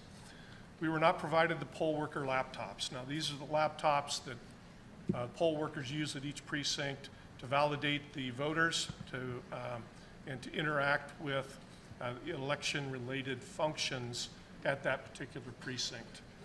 We were not provided any of the ICX devices. So the ICX devices are used for handicapped and other graphically required interfaces with the voting systems. We know that the county had a number of these based on the historical video from the MTech, but we were not provided any of those. We were not provided with the ICP credentials to validate the configuration settings or the administrative settings on the actual scanners, the ICPs. This was critical and a significant short finding in that I cannot sit here today and tell you whether or not the wireless modems were enabled and connected to the internet at the time of the vote. And I cannot sit here and tell you today what the status was of the LAN connections that we know were inherent to those devices as part of the purchase from, or the lease from Dominion. Okay. Let's go a little deeper into the cybersecurity issues as we found them. Actually, you've skipped a slide, or no, I'm sorry. So let's talk about the, go back one slide, please. Let's talk about the cybersecurity issues. Now, the Department of Homeland Security has a division called CISA, and CISA has a recommendation that's published on the internet for how to configure and manage election systems that is freely available, and it's recognized as kind of the gold standard for securing an election system. I will tell you that every item up here is part of that recommendation from CISA. I will tell you that in Maricopa County, they failed to perform basic operating system patch management functions. Now let me explain that for a bit. So if you have a home computer, you realize that every Thursday or Wednesday, depending on your cycle, Microsoft will release a security patch to correct vulnerabilities that have been discovered since they released the operating system and it was installed on your computer. Okay. The last time that the operating system was patched on the Maricopa County election systems was the date that they installed the Dominion software, which was the 6th of August of 2019. Okay, so at the time of election, it had been over a year since that system had been patched. We found that that was also the same case with the antivirus definitions. So we know, as part of this world that we live in, that people are coming up with new ways to hack a system, to exploit vulnerabilities and get unauthorized access to the systems, and they're doing this continually. All major security vendors update their antivirus at least on a weekly basis to make sure that we can protect our systems from these newly originated vulnerabilities and exploits. The last time that the antivirus had been updated on the Maricopa County systems was the 6th of August, 2019. Okay. Now, Maricopa County did release a statement saying that if they had patched the operating system or if they had updated the antivirus, that would have invalidated the EAC certification for the voting system itself. Obviously, there are a couple of issues with this position. And the first one is that we are relying on a certification system that would impose obsolescence instead of security in the very act of trying to secure a voting system. That is nonsensical, and it should never occur. So if that is in fact the case, we need to take a very close look at what we're relying on to validate and certify these election systems and software to ensure that we're not certifying guaranteed obsolescence of the system. Now let's assume for a moment that what Maricopa County said was true, that they could not update those systems because of this certification issue. There are a couple of problems with that as borne out by the artifacts on the actual EMS server itself. So if that is true, then that would mean that no new executable files, no new dynamic link libraries could be created or modified on that system after the date of the software installation, which once again was 6 August 2019. What we found is that there are 4 executable files that were created after this date of Dominion install. There were 45 executable files that were modified after this date of install. There were 377 dynamic link library files which were created after the Dominion software install.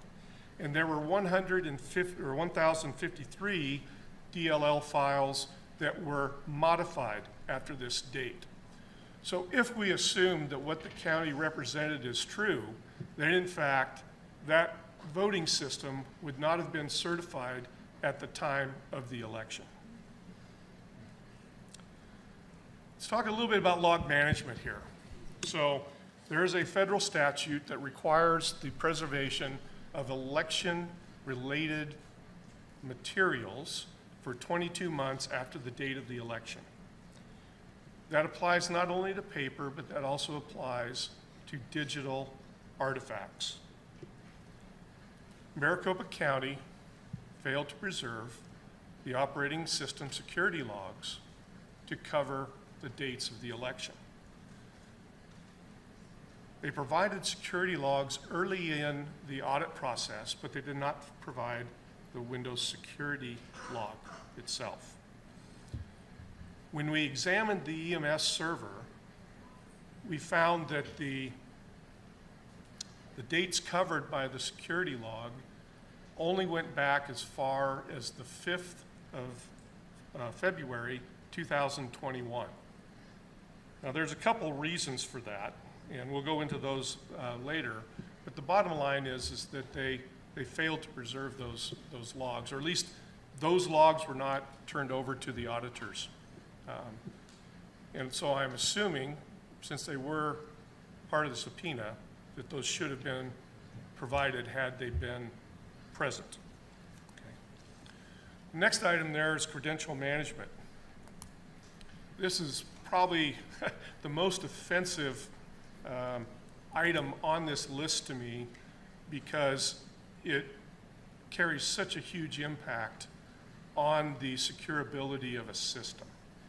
What we found is that for the election management system, the adjudication systems, the ICCs, and all of the voting-related systems, they all shared a common password for both user accounts and for administrative accounts. And just to be crystal clear, it was the same password for all those accounts. So to complicate matters as well, those accounts had not been changed since the installation of the software. So they were established on the 6th of August, 2019, and never changed. There furthermore was not an individual accountability of the users who access specific accounts so that you could tie a username, an action, and an individual when you discovered something that was an anomaly. Okay. We did not see any software or any effort to establish and monitor a host baseline of programs and processes. Furthermore, we did not see any log aggregation or methodology by which to establish and monitor the network communications for this system. There simply was none of that software present on any of these devices. Next slide, please.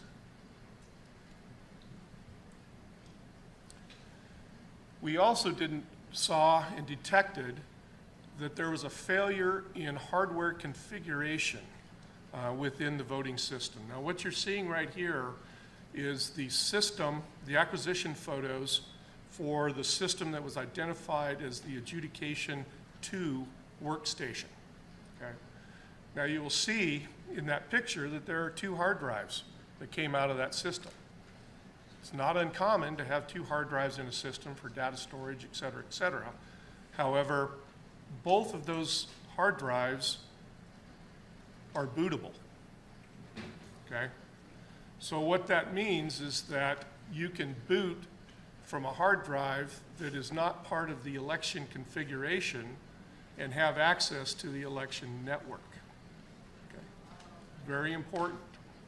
Okay? It's clearly not an approved configuration. It was the only system that we found a dual boot situation.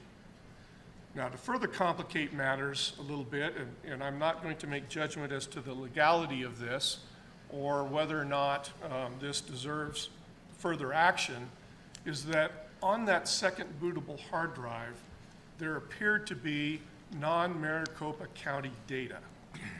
So let me define that a little bit. On that hard drive, there were Dominion databases that appeared to be, one, demonstration data, but also data that may have originated from Washington State and South Carolina. And I derived that not from an in-depth investigation of the data, that was outside my scope, but from the naming conventions of the databases themselves. Okay. So, once again, validating and approving the configuration of these systems is critically important to preserving the integrity of that election system. I would also note that neither of the 2 audits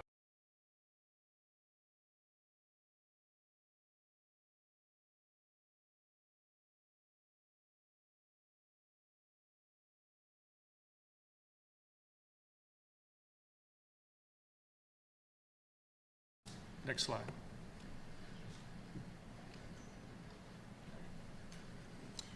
One of the challenges that we had was actually the accountability of deleted items. We'd talked about deleted items before, but let's be crystal clear about this. from the EMS, which is the Election Management System server, on the C drive, there were 865 directories and 85,673 election-related files deleted between 10/28 and 11/05.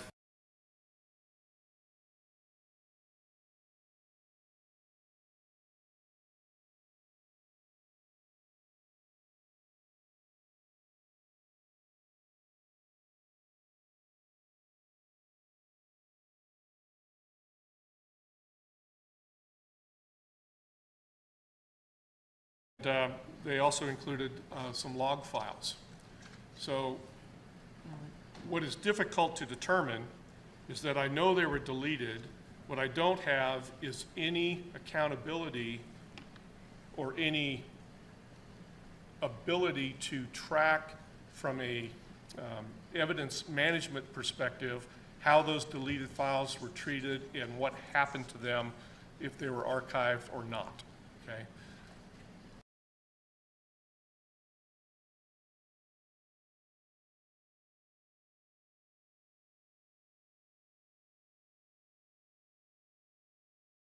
There are a .dvd file, and those are actually the results of the election totals off of each tabulating device.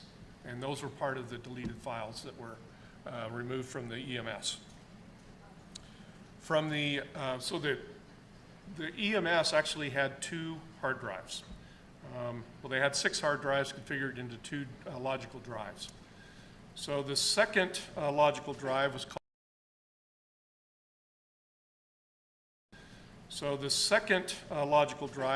the D drive, and that contained all of the election database, both historically and should have contained the information for this 2020 general election as well.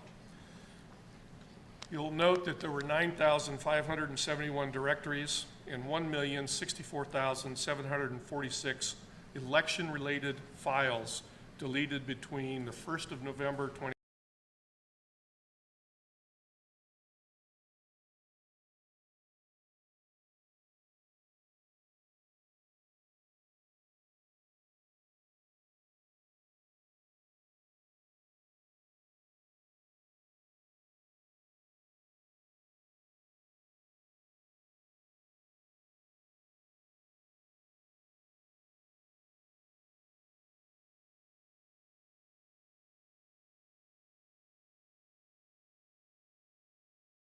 of those.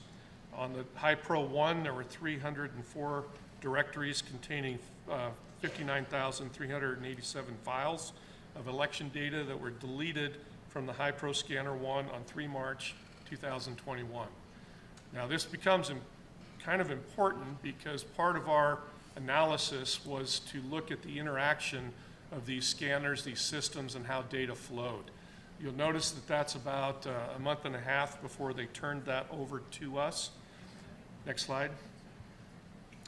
You see a significant amount of deletion on Hi-Pro 3 on that same date. 1,061 directories, 196,463 files containing election data deleted on that particular date, on 3 March as well. Next slide. And on Hi-Pro 4, you see the same high volume of deletions on the 3rd of March. Now, once again, this may be part of a normal process with how they handle votes, but the timing of this becomes a bit suspect, as well as the fact that we didn't see these deletions on Hi-Pro number 2.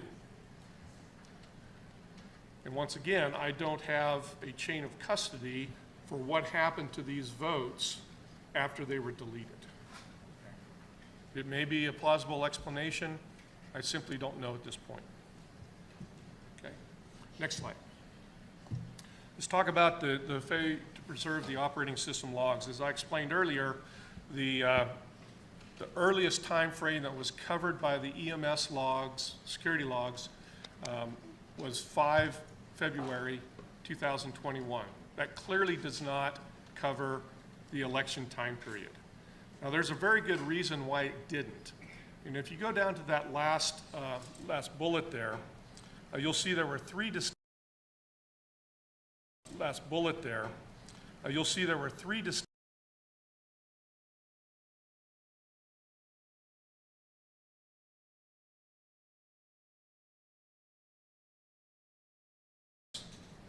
there's a user-defined setting that you can define how much quantity of logs are retained before they get overwritten. Okay? In this particular case, the EMS security log setting was set to 20 megabytes of data. So the Windows operating system will preserve all the security logged entries up until the point at which it reaches 20 megabytes of data. At that point, it starts following a first in, last out approach to log retention. So as you create a new entry, an older entry is deleted and overwritten inside of that log file. Now, first and foremost, we need to remember that we do have that 22-month federal mandate. So it's clear that at least what existed on the EMS when we received it as part of this audit, we did not have the time period covered by that federal mandate as it was supposed to be covered. That security log was not turned over as part of any other documents that we have by Maricopa County. So I'm going to assume at this point that it's not available for us to look at, or else they would have turned that over to us. Now, if you look at that last bullet, that first in, first out approach all of a sudden becomes readily apparent as to what happened on these distinct dates. So on each of these dates, an individual executed a script, and that script repeatedly looked for a blank password for all of the accounts on the system. Depending on the system, there were only about 16 accounts that were present on a given system. Okay? So this script was run multiple times. On 2/11, 462 log entries were overwritten by this script. On the 3rd of March, 37,686 log entries were overwritten by this same script. On the 12th, which is the day before we received the system, there were 330 log entries overwritten by that script. Now, the challenge here is that I know that this occurred. I know which account did it. It was the EMS admin account. If you reflect back to what I just said about the lack of accountability of assigning that username to an individual, it now becomes extremely difficult to prove who did it, okay? Now, luckily, we happen to have some historical data from the MTech video feeds. And so we leveraged that data to backtrack and align these times, and we have captured screenshots of Maricopa County people at the keyboards during those time periods. Okay? Now, we've identified those individuals, but we will not release their names because we understand what the scrutiny is and what the impacts would be to those individuals. But I just want to tell you that the very point that they did not have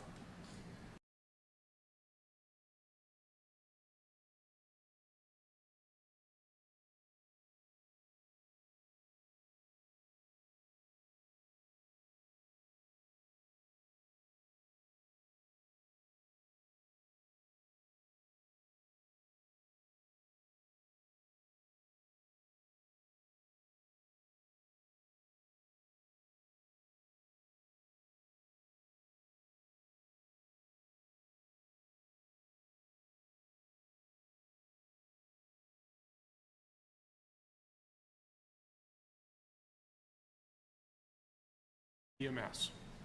Okay. Now, remember the lack of log retention at this point. We could not find any logged entry that corresponded to this activity, okay, from the security logs.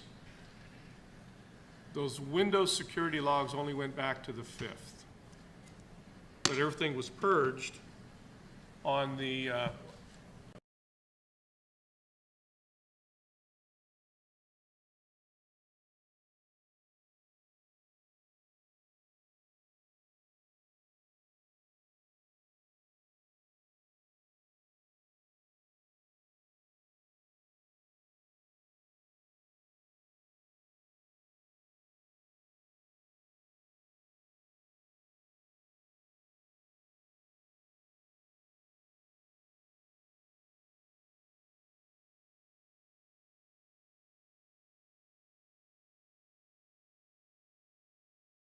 context of the election to be audited.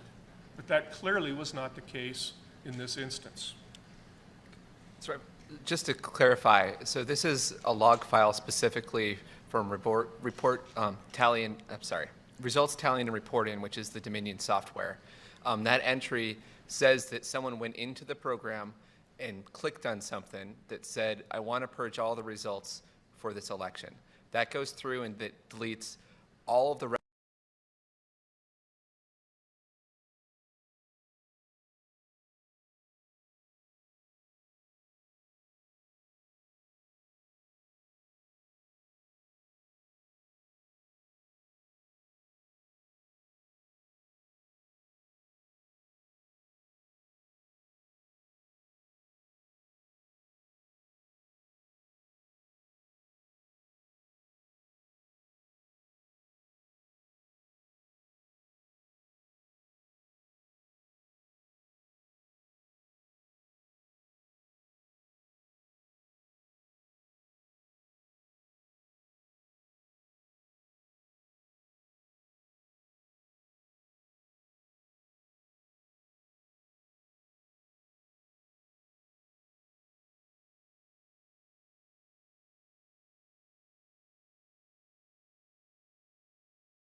we have redacted specific elements to include the host name and the IP address and some of those types of things. But the fact of the matter is that those items are recorded as part of that normal anonymous log activity. You will have the host name that logged into it. You will have the IP address that originated the request. In most cases, you'll have the username as anonymous, but that username is then validated against the access control lists and the user authentication mechanisms and validated. So the very next log entry in a normal anonymous activity is a validation of that user's credentials to access that particular device or process or whatever they were accessing. What you see on the left is something that we discovered in the logs, which is what I call atypical anonymous login. Okay? You will notice that none of those items that are captured by normal activity are present in this log. You don't have an IP address of the originating device. You don't have a host name of the originating device. And furthermore, when I look at these in context of the actual security log itself, there is no validation of a user's credentials immediately following this. There are hundreds of these types of anonymous logins in the security logs that we do have. I cannot tell you at this point if this same type or pattern of activity occurred during the election cycle because these logs don't exist for that cover the election, okay? But I can tell you that without access to that router data and the network data, I cannot validate whether or not these were legitimate accesses. You'll notice that it is a login type 3, so it was a remote access. I cannot tell if this is a legitimate access or an unauthorized access at this time. Next slide, please. So we also took a look at what happened when the EMS was booted up. And let me walk through the methodology here to kind of assuage everybody's concerns. So within the, when we actually imaged all these processes and these systems, by the way, we imaged 770 devices and we gathered over 114 terabytes of original forensics data, okay? And we preserved that in a forensics image file that I could then leverage without fear of modifying or changing anything on the original device. So we took that image file and we turned that into a virtual machine. I created a enclave that I could boot that virtual machine up into, and that I could then monitor the boot processes without connecting to the internet, without exposing any voter data to unauthorized users. And I actually booted up the EMS to see what happened, what it was listening for, and to identify if there was in fact any zero-day malware in the memory. What we did discover is that, as you would expect, there were a number of ports. This is a normal part of an operating system. Ports are used to establish connections and provide functionality to the operating system. We've discovered 59 of those that were open. And while most of these things were what I would have expected, there were some unexpected high port activity specific to the WinExe, which controls your accesses and your logons, and your DNS, which controls your domain name service. So if you go and you type in yahoo.com, the computer will use the DNS service to actually determine which IP that is so that you can connect. And then the DHCP server. All of those are normal, valid Windows processes. But for example, DNS, the default port on that is port 53, okay? In the case of the EMS, we not only had the port 53, but we also had DNS monitoring on a high port, and I won't list that port number here in this open forum, but that was a little bit unexpected. I will tell you that on the EMS that you were utilizing both IPv4 and the newer version IPv6 enabled. So these services had dual functions with dual listening ports and things of that nature. There were ports and there were services that were enabled that allowed remote access, okay? So the RDP protocol, for example, as well as the terminal services were enabled on the EMS. Okay. Next slide. As part of that memory analysis, we did a complete check of the callouts and the attempts to connect from the EMS out to the internet. Now, once again, the county has repeatedly said that these were isolated systems, et cetera, et cetera, et cetera. The EMS attempted to connect to those IPs, most of which are normal. I would take a look at the level 3 parent, the Edgecast connections there, and I would probably request from the Maricopa County the documentation for those functions that rely on those connections, and to determine whether or not those are certified or not. We were not provided any of that certification document. But those are the two items up there that I would ask Maricopa County for some further clarification on.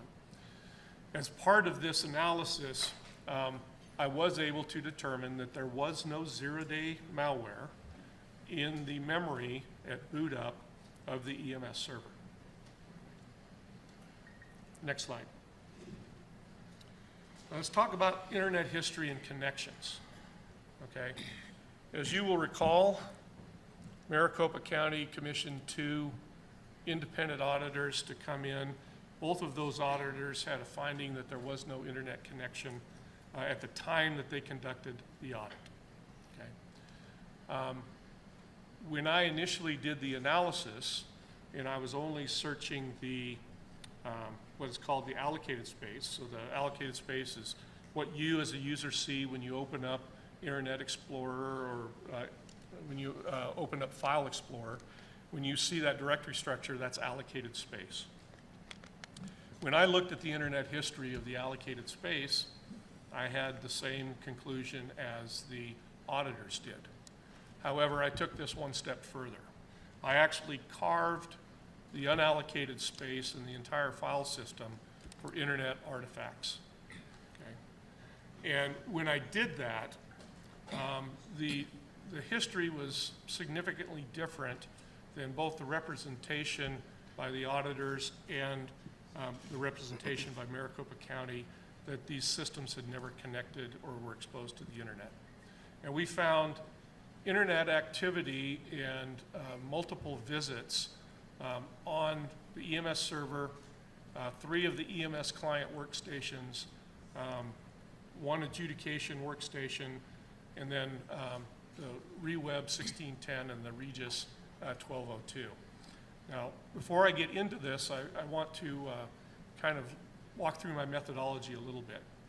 So it's very common for operating systems to have default URLs, compatibility caches, things of that nature that may have an internet URL as part of that artifact. So in order to ensure that we didn't get any of that default data, I only reported on internet artifacts that, 1, the date occurred after the installation of the Dominion software, so after the 6th of August 2019, and that had multiple visits to the same site, okay, with dates after that time frame. So that would eliminate any of the default URL artifacts that may have been on the system. Next slide, please. Okay, so from the EMS server, you'll see that there's actually 3 visits to the same site on the same day, okay? That clearly is not a private URL or a private IP address. And so what I can tell you is that the EMS server, at least on that date, was connected to the internet, okay? Now, I'd also like to point out that relying on the unallocated space for these artifacts, I don't have a complete history of all the internet connections because things get overwritten, things get changed, things of that nature. But the importance of this is that at some point in time, specifically those last visited dates, this device was connected to the internet. Now, if you look at that date, there's also a correlation to the purging of the database. It's the day before the audit, okay? Almost same time exactly. Almost the same time exactly, okay? Obviously, this requires an explanation, okay? Next slide, please. When we talk about the EMS client, here are the connections. Now, the 9 connections at the top there, you'll see that as far back as February of 2020, there were 4 connections made to that URL, to the Microsoft URL. And then on the 22nd, which coincidentally enough is during the time of the audits, there were 5 connections to the Microsoft URL. I included that lower set of findings to illustrate that the importance of some of the items that were not produced to us. So not all of the election-connected devices were produced to us for analysis. And that IP of a 192.168.100.11 is one of the it's a private network that was the election network. And you will see that it accessed a bunch of web pages off of that device indicating that it was a configurator or it was a file server or something of that nature. I want to draw your attention to that very last line, the m_network_wireless_LAN.html. That was accessed on the 19th, on the 30th of October, 2019. Now, we have not received any information about any wireless LAN configurations, but yet here you have someone accessing it from the EMS client to access what I can only surmise was a wireless LAN configurator on that date. And you can see that the EMS admin 01 account was used for that. Once again, who the actual human was behind that account, I cannot tell you because of the shared passwords and the shared user accounts. But I can tell you that not all the devices were produced to us that would have shed significant light on our findings. Next slide. Okay, once again, this is EMS Client 3, and you can see that the last date, there are 6 visits to Microsoft.com, and the last visit was on the 3rd of February, 2021. Now, keep in mind that those previous 5 visits were obviously before that time frame, and we don't have a record by nature of this artifact when each of those visits occurred. Next slide. Okay, now REREB 1601 is kind of an interesting case. Now, once again, we did not receive any network configuration diagram. We did not receive any functional information as to the network. It was one of those things that as an auditor, in most cases, I can go back to the person being audited or the entity being audited and say, what is this? Okay, how did this function? How did this interact?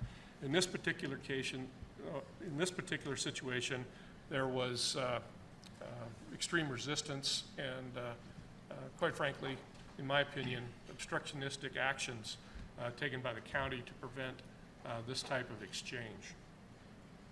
Now, this system clearly was connected to the internet. Now, whether or not that was by design or whether this is one of those isolated and protected systems that the county has indicated never touched the internet, I cannot tell you.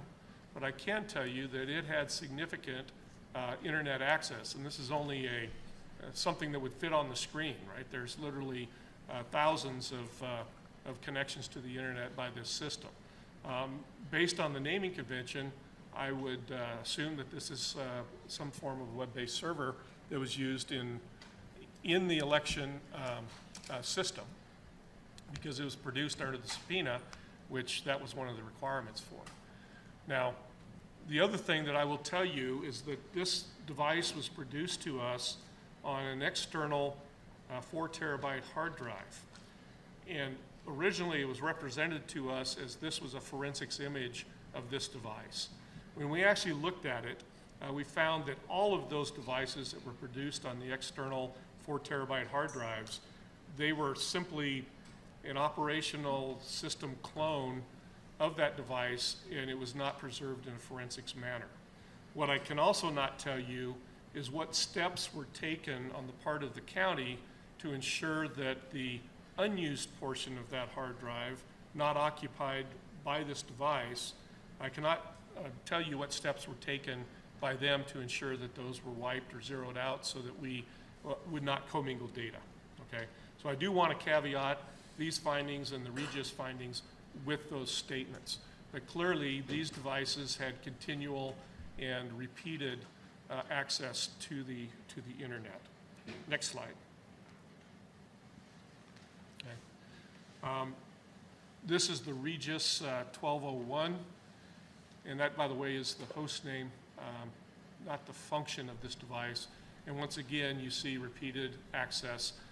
That IP address is actually the public IP address for the Maricopa.gov public URL. Next slide. So I appreciate your diligence and your patience on this. And as we think about what I've talked about today, it really boils down to accountability, right? And making sure that our election systems are secured. I will tell you that they were not, based on any measure that I, as an IT professional, performing countless vulnerability assessments and incident responses, that I have occurred, had a client that engaged me, had this state of a network, it would have resulted in a failure on our audit. So at this point, I would like to remind people that from a totality of what these findings are, there simply is no accountability by anyone accessing these devices. You had shared passwords. You had shared user accounts. You had remote access.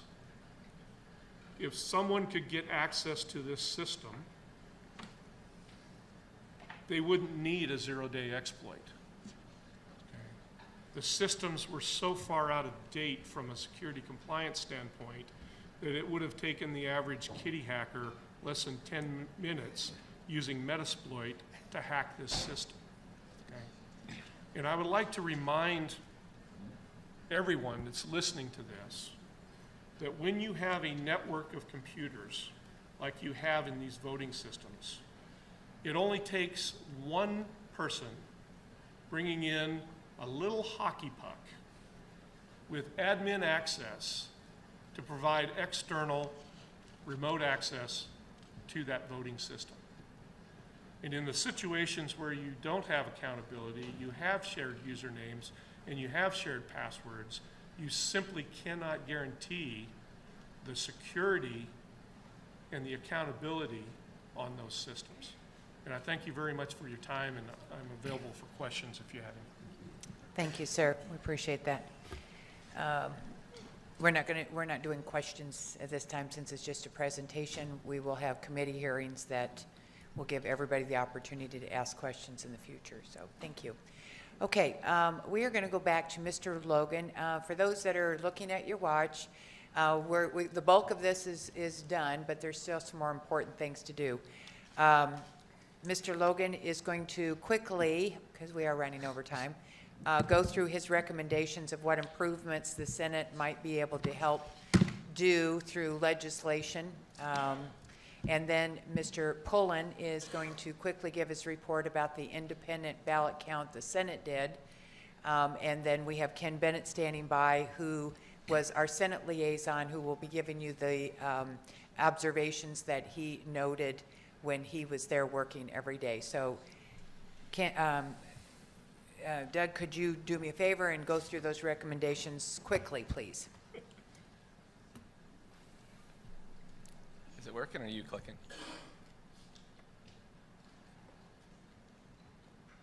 Okay, just click a bunch of times till it's on the screen. We'll talk through it. Because if I can't control it, it's going to take too long. Okay, and pull your mic up closer, please. Sorry. Everybody's texting me saying they're having a hard time hearing you guys.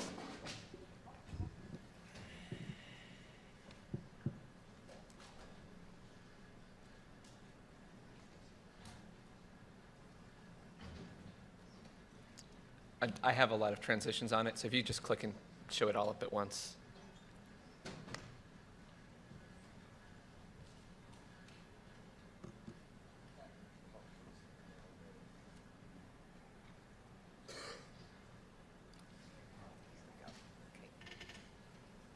You should be working. Maybe. I'll look at that. Okay, I'm just going to mount. Oops. So legislation should be considered that links voter roll registration to changes in driver's license. We saw a lot of indications that there was potentially old information in the voter rolls, and it's very important that our voter rolls remain clean. If they don't remain clean, it would facilitate, it makes it easier for almost any type of way that someone might want to take advantage of the system. If only the people who are registered to vote and could show up to vote are in the voter rolls, that makes it more difficult. And already when you go into the DMV, you can register to vote. But specifically, if you change your license to another state, if you change your address, which are things that people are usually pretty diligent about taking care of, that should also update your voter registration details so that when you're out of state and you're in another state, it's not possible for your old voter rolls to be used by you or anybody else. Specifically, we recommend, so the NCOA is a natural change of address. It's something put up at the U.S. Postal Service. I view a ballot basically like money, and we should not be just mailing money to people who are not necessarily still at that address or have moved. So check in the NCOA before you mail out ballots will help make sure that the currency of the ballots are only ever received by individuals who are legitimate voters or still living at that location. So 90 days before the election, in addition, you should check it right before mail-in ballots so you're not ever effectively mailing currency out to an address where someone has moved to another state. I understand that the EPM and guidance from the Secretary of State suggests that the ERIC and Social Security's master's death list and others should be checked regularly against voter rolls, but I believe it needs a little bit more oomph to it, and that there should be a legally required frequency for counties to do so to make sure that they're regularly being maintained rather than just a guidance that it should be done at some stage.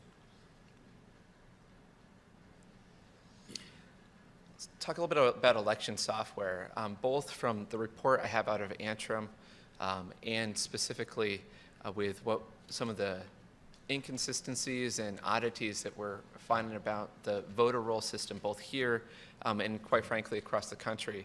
I highly recommend that we pass legislation that requires that these applications that are extremely important are built up to a higher standard and specifically are making sure that they're ensuring the confidentiality and integrity of the systems. The Open Web Application Security Project is known as a leader in the application security space, and they specifically have something called the Application Security Verification Standard, or the ASVS. It has levels 1 through levels 3. Level 3 is for a sensitive system, and I would highly recommend that would be a requirement for anything associated with voter rolls or voter systems that they would build up to that standard. Doing so makes sure that the application itself has the necessary standards built into it in order to make sure things aren't altered and that there are appropriate logs, if so, in order to take care of that. Specifically with that, it's always a good idea to run the ASVS assessments on a regular basis, usually every 3 or 4 years, and specifically that the vendors should be required to attest that the ASVS standard was fully applied. I further recommend that the vendors, you shouldn't be able to use the same vendor over and over again for any type of certification activity. It creates too much opportunity for, if there was some impropriety by a vendor, that you could continue to pass. So rotating vendors at least every 3 years and putting that in the law would help ensure that not only are these being assessed, but they're assessed up to a higher standard. And this goes beyond specifically what the EAC is requiring, because quite frankly, based on everything that's being said, the EAC is not requiring anything close to what is necessary in order to protect our election system. And hopefully that will get better over time, but in the meantime, Arizona can be a leader in this area. Okay, voting machines. Specifically, legislation should be considered that requires following of all the CISA guidelines for election systems and equipment, and that any variances against those should be documented, and there has to be risk memos that are signed off and should be public by the appropriate for any derivations from those guidelines. Now, those guidelines cover pretty much everything that Mr. Cotton was covering today, everything from setting up baselines on the systems, everything from baselines and network processes, making sure that user accounts are handled properly, and all those details are all covered by that. So it's a very simple legislation that's basically says that guidance needs to be followed. Legislation should be considered which requires assignment of individual usernames and passwords. Mr. Cotton's talked about that a lot today. Legislation should be considered that requires real-time network monitoring of all election equipment, even on the air-gapped networks. So there is some indication of what occurred there. It may seem odd to have that on an air-gapped network, but as Mr. Cotton was mentioning, there's very small devices that you can take in, and if you can plug them into a network port, you can effectively give the entire network internet access. I mean, they're physically very small, they can be hidden easily, and if you've got real-time network monitoring on those systems, especially where the EMS is, you can identify that and at least have a log of it and potentially prevent it before anything happens. And legislation should be considered that would prohibit internet-capable election management system servers or equipment from being utilized. There's a number of devices that, when you look at the serial numbers from the ProVNV and SLI audits, they show that they had Wi-Fi cards and stuff put into them. Anytime the capability is within a device, there's the potential for it to turn on, or for someone to turn it on and activate it, or use it to connect to some other device. So it's highly recommended. If the equipment's not even there, then you can't have a failure to configure create any issues. So legislation that far, not just preventing internet access, but preventing any type of capability in the device would help ensure the integrity, especially as we keep being told that things are not connected to the internet. From the voting machine standpoint, county employees should have all the administrative access on all election equipment sufficient to independently validate all configuration. The fact that Maricopa County said that they did not have the hardware tokens necessary in order to see if their election equipment was connected to the internet or not is extremely, extremely alarming. The accountability, the county needs to be able to hold vendors accountable. We may use subcontractors for various different actions, but the responsibility always falls on the county, and therefore they need to always have all access. That should not be something they can relegate to somebody else. In addition, election and voting machines should have a paper backup of all ballots, which can be used to confirm the votes were cast as intended. And these machines must be regularly maintained to vendors' maintenance schedule. One of the things that was found in some of our examination of the paper ballots is a lot of things were miscalibrated or otherwise not following general manufacturer guidance. If we want to make sure that we get the intended results out of things always, we should make sure that whatever goes through logic and accuracy testing, whatever it is that's a standard equipment being used, is the same thing we're using on election day. And if you're testing a system with something different than what has happened in the real world, it's not a very good test. And legislation should be considered that requires that paper stocks utilized on election day conform to, again, to manufacturer specifications, and that it's been tested properly. Now, we think that you should have legislation that should consider creating an audit department that should regularly conduct audits on a rotating basis across all the counties in Arizona. To the best of my knowledge, nobody is currently doing this, but based on the audit we performed, there was a lot of processes and procedures that were not conducive to effective audits. The way that stuff gets better is by regularly checking it and regularly validating it. And now that the whole world is looking at our elections, I think it's very important that we take advantage of that and make sure that what is done in our election departments is brought up to the same standards that financial industry uses and other critical systems. It should not be an area that's lagging.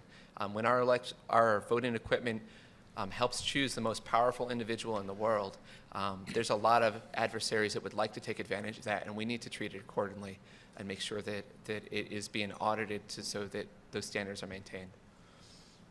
Legislation should be considered that requires batches of ballots to be clearly labeled, separated from each other in a manner that cannot easily mix together, and easily connected to the batches run through the tabulation equipment. There was a lot of hoops we had to jump through to even connect a box of ballots to what was run through the software. in order to match those two up. And that is something that should be simple to do, again, because it facilitates audits, and that those audits facilitate accountability. While a full audit like what we did this time, it cannot always be done. The better the record keeping is, the easier it is to do partial audits to confirm things, and that's something the audit department can do on a regular basis, in addition to sometimes doing full audits. But it's not cost effective to do that every single year. Legislation to be considered to penalize purposely inhibit a legislative investigation or an officially sanctioned audit of an election. I think why that's in there is a little bit obvious. Audits are really effective when you have the cooperation of the management who controls things, and it's very, very difficult to manage them. That's why financial services, if you're your typical financial audit, if you don't comply with the audit, you can literally be put in jail at times. Okay, ballots. Legislation to be considered that will make ballot images and cast vote records artifacts from an election that is published within a few days of the results being certified for increased transparency and accountability of the election process. These are things that we think is important for the Arizonans and the American public to be able to see and validate and see with their own eyes. Currently in Arizona, we had a judge that stated that we could not make the ballot images publicly available. There should be nothing that links, once a ballot comes out of its envelope, there should be nothing that links it back to a person, and there should be absolutely no reason why it shouldn't be able to be public. Legislation should further be considered which require all ballots to be cast on paper with security features such as watermarks or similar technology, with a detailed account of what papers were used. With our paper analysis, we wanted to be able to say that this is legitimate paper and valid and real, and we wanted to be able to say this is not legitimate paper. But with as many wide number of papers that were used, I think we're estimated over 10 different copies, different types of paper. It's very difficult to make that. But if there's official paper that's kept track of, it'd be much easier for an audit, when it's conducted, be able to say without a shadow of a doubt whether it is in fact printed on legitimate paper. Mail-in voting should incorporate an objective standard of verification for voter identification, similar to the ID requirements for in-person voting. It seems likely that mail-in voting will continue to increase. From a security standpoint, I advocate no more mail-in ballots, but that's not probably realistic. So that being the case, if it's going to continue, we need to have good identification requirements. And that is the end. Thank you for your time, Madam President. Thank you, Mr. Logan. I appreciate that very much. We'll take all those into consideration. I'm sure we'll have more. Let's go now to Randy. Mr. Pullen. Randy Pullen was our co-legislative liaison there as they saw the work building up quite so much. Mr. Pullen, could you give us just a tad of your background and as to why I selected you to please do this independent count? Thank you, President Fan, as well as Chairman Peterson. Thank you for your commitment to this forensic audit and your resilience over the last 6 months as we went through it. Thank you.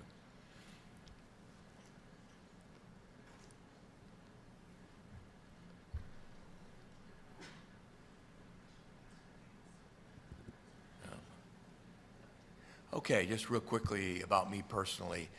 Graduated from Arizona State University, undergraduate in math and chemistry, and an MBA in 1981.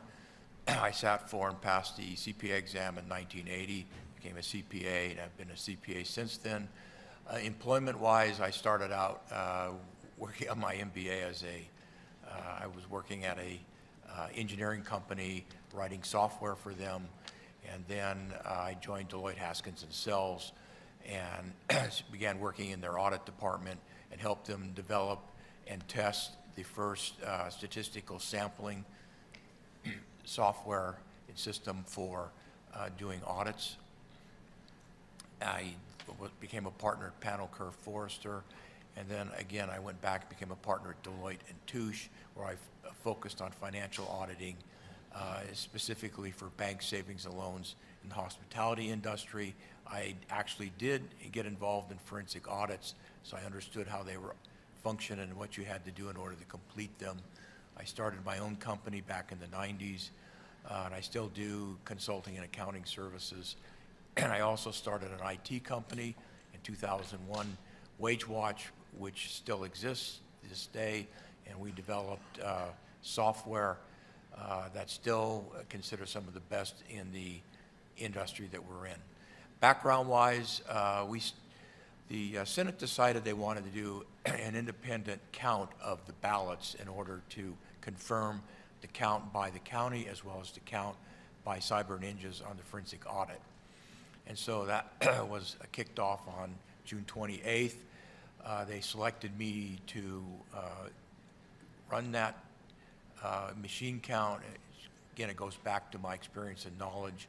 I immediately got Brian Blim, who was the attorney who had worked on the floor of the Coliseum and was the legal counsel that dealt with any forensic issues that came up on the floor during the hand count.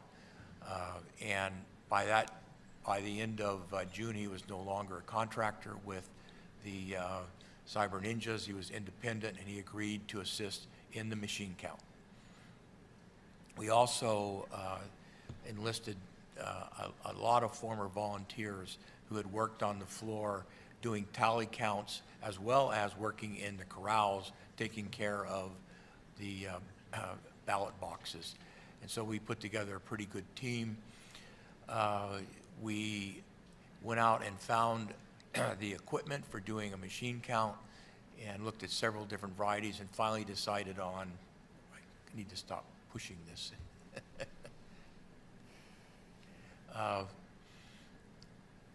And found the equipment. The equipment we found, interestingly enough, was highly considered around the country as very good equipment. And all this is in the report. And we selected 2 Bantam 1 counting machines that were made by U.S. paper counters. And we also got 2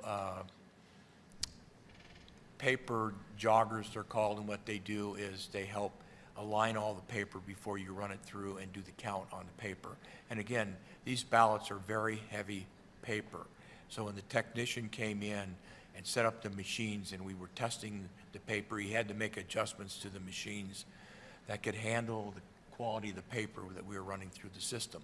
And so once we had that figured out, then we had the technician train our volunteers who just work for us, and then the ballot counting started on 7/14, and we completed it in 12 days.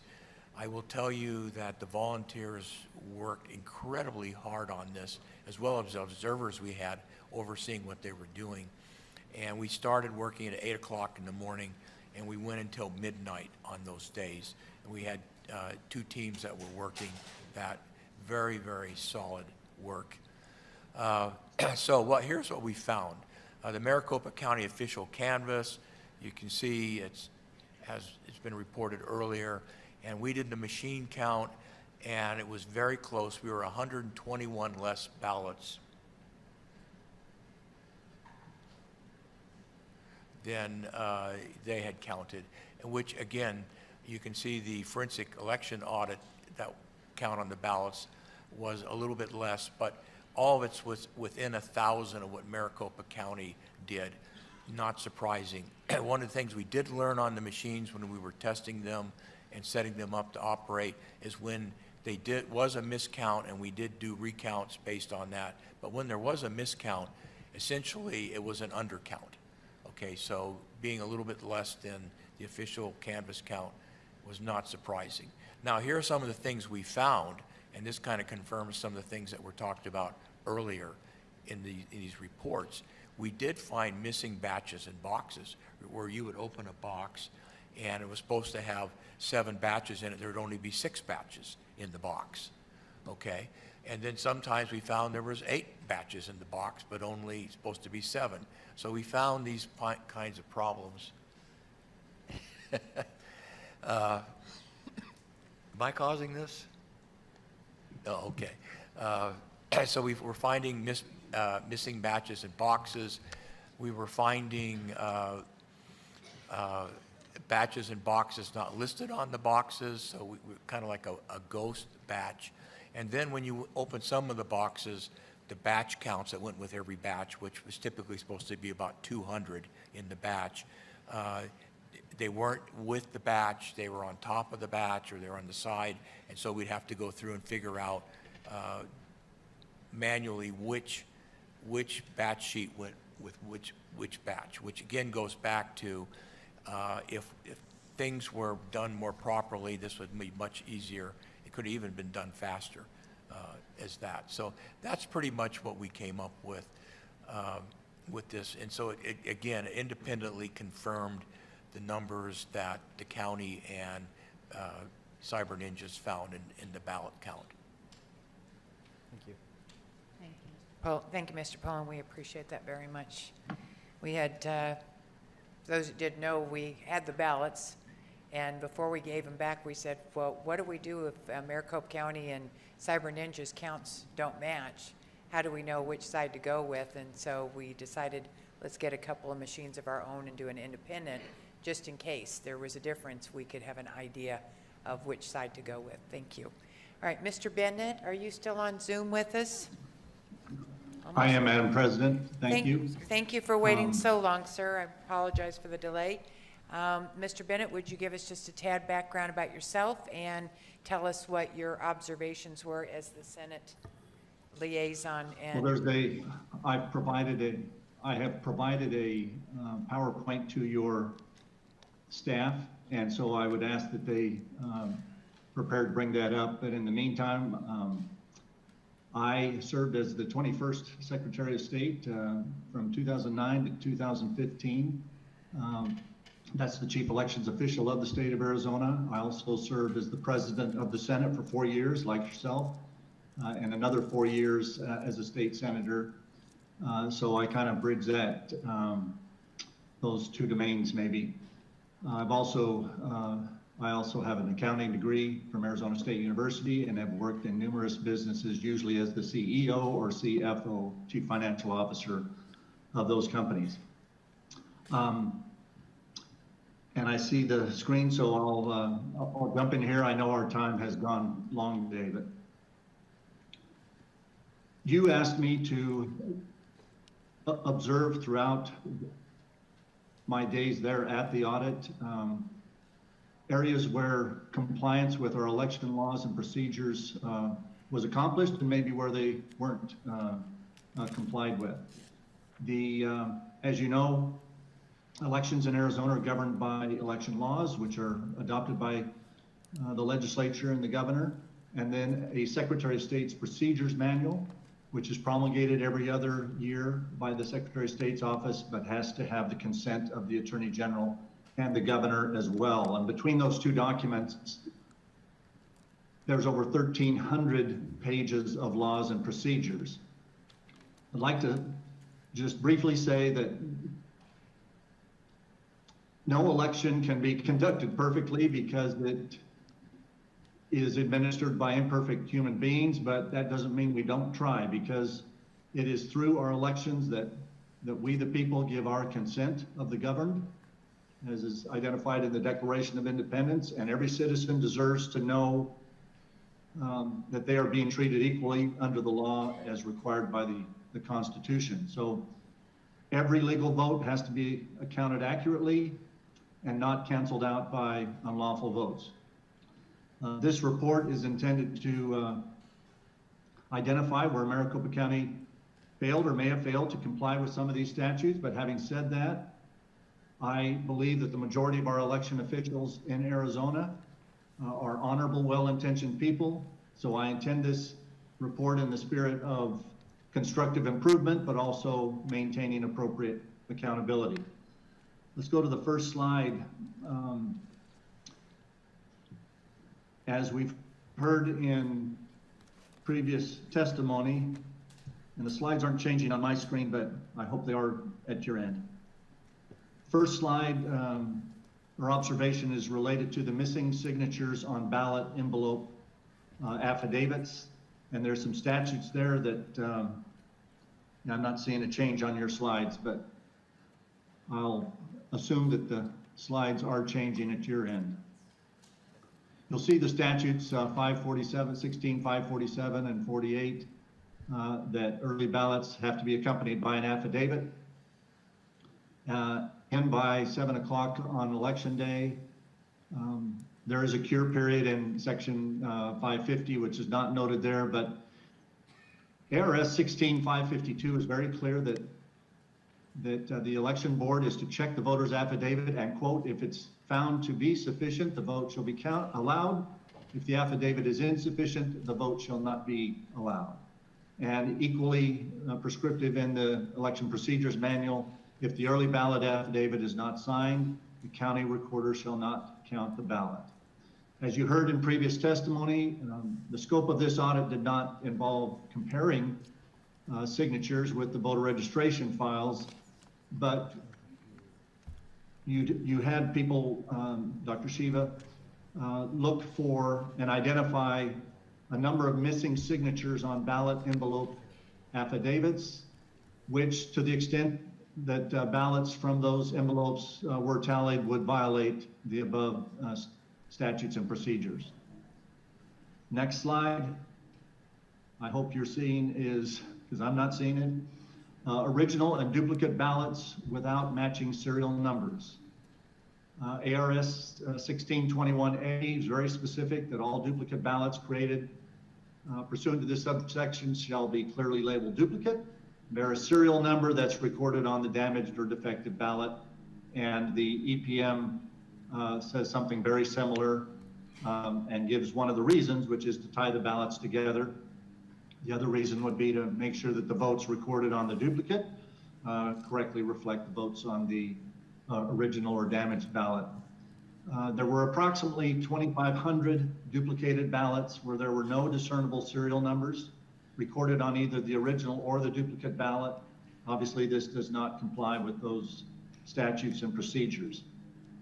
The next slide, I hope, is missing chain of custody. ARS 16621 says that the county will maintain a chain of custody for all election equipment and ballots during early voting, which is kind of the beginning of an election, through the completion of provisional voting tabulation, or kind of the end of processing ballots. The Senate requested this chain of custody. The county provided a very detailed chain of custody of the ballots that we did receive, but we never received a chain of custody all the way back to the election period, as this statute requires. Next item is insufficient ballot paper thickness. This is not a major item, but ARS 16502A says that ballots shall be printed on a paper of sufficient thickness to prevent the printing thereon from being discernible from the back. And there can be debate as to whether this is just for the printing on the ballots or when the ballots are marked with their votes, but there were, as Mr. Logan noted, the audit found multiple thicknesses of paper stock used in the printing of ballots, some of which would allow kind of that bleed through effect, which would not be in compliance with the above statute. Next one is common usernames and passwords, as Mr. Cotton noted. The election procedures manual specifically says that applications within the EMS system should use separate usernames and secure passwords for each user or station.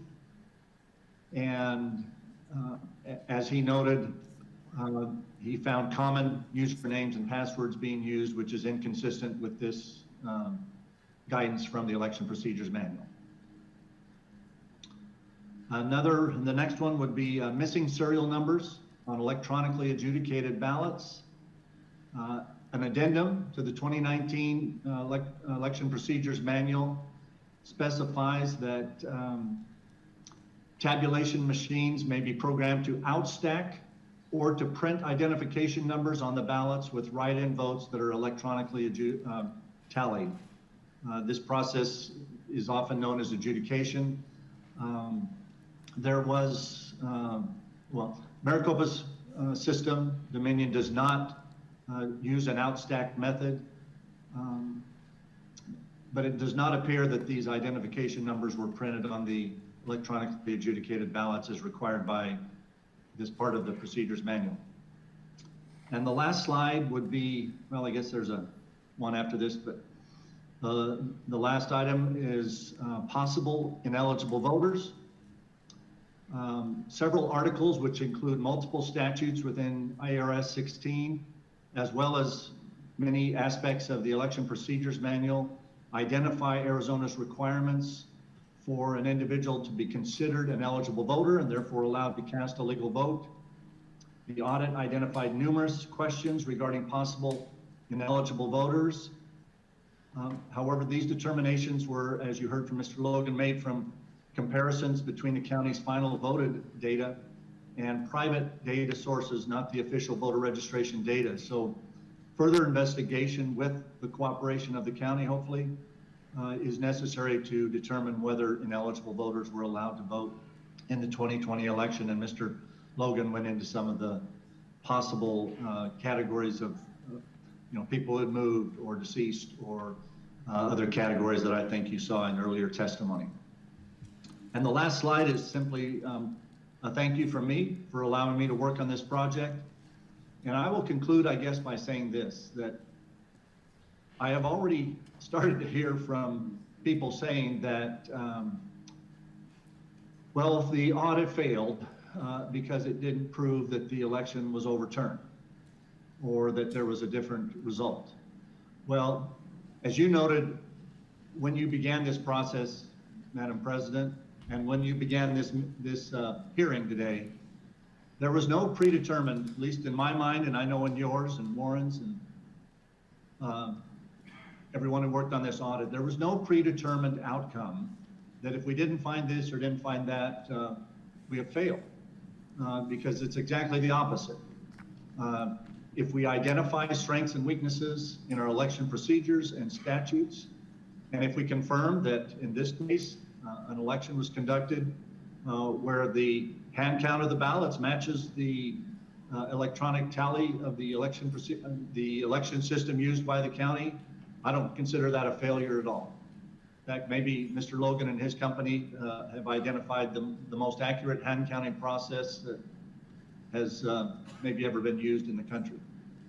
And that's directly in opposition to many within our state and across the country who said that their procedures were terrible or this was that, and nothing could be further from the truth. There were a lot of good, honest people that gave a lot of time, as you noted, to accomplish this audit.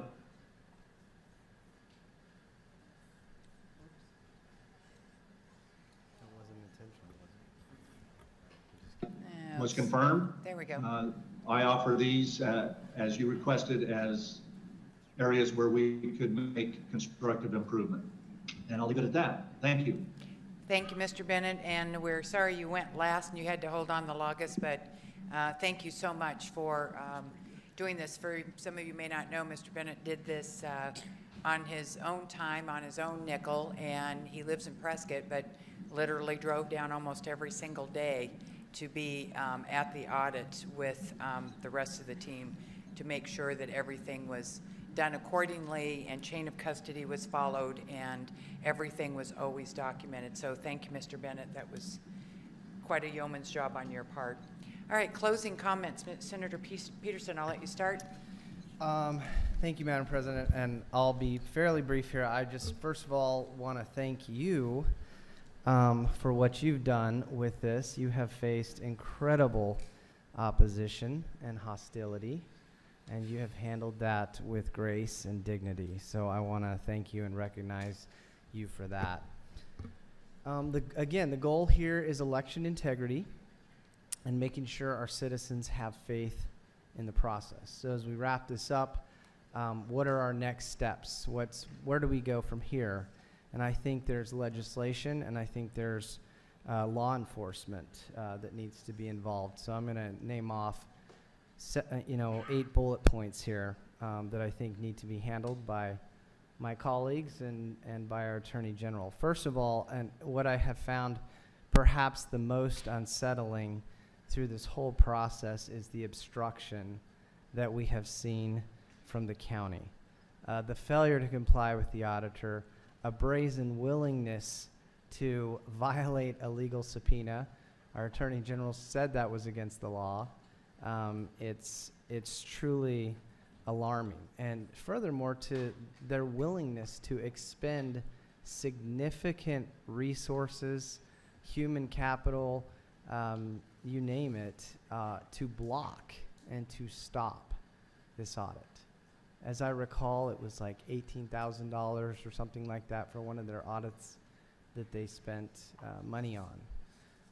How much money have they spent trying to stop our audit? It has to be in the hundreds of thousands of dollars, but that would be an interesting number to see.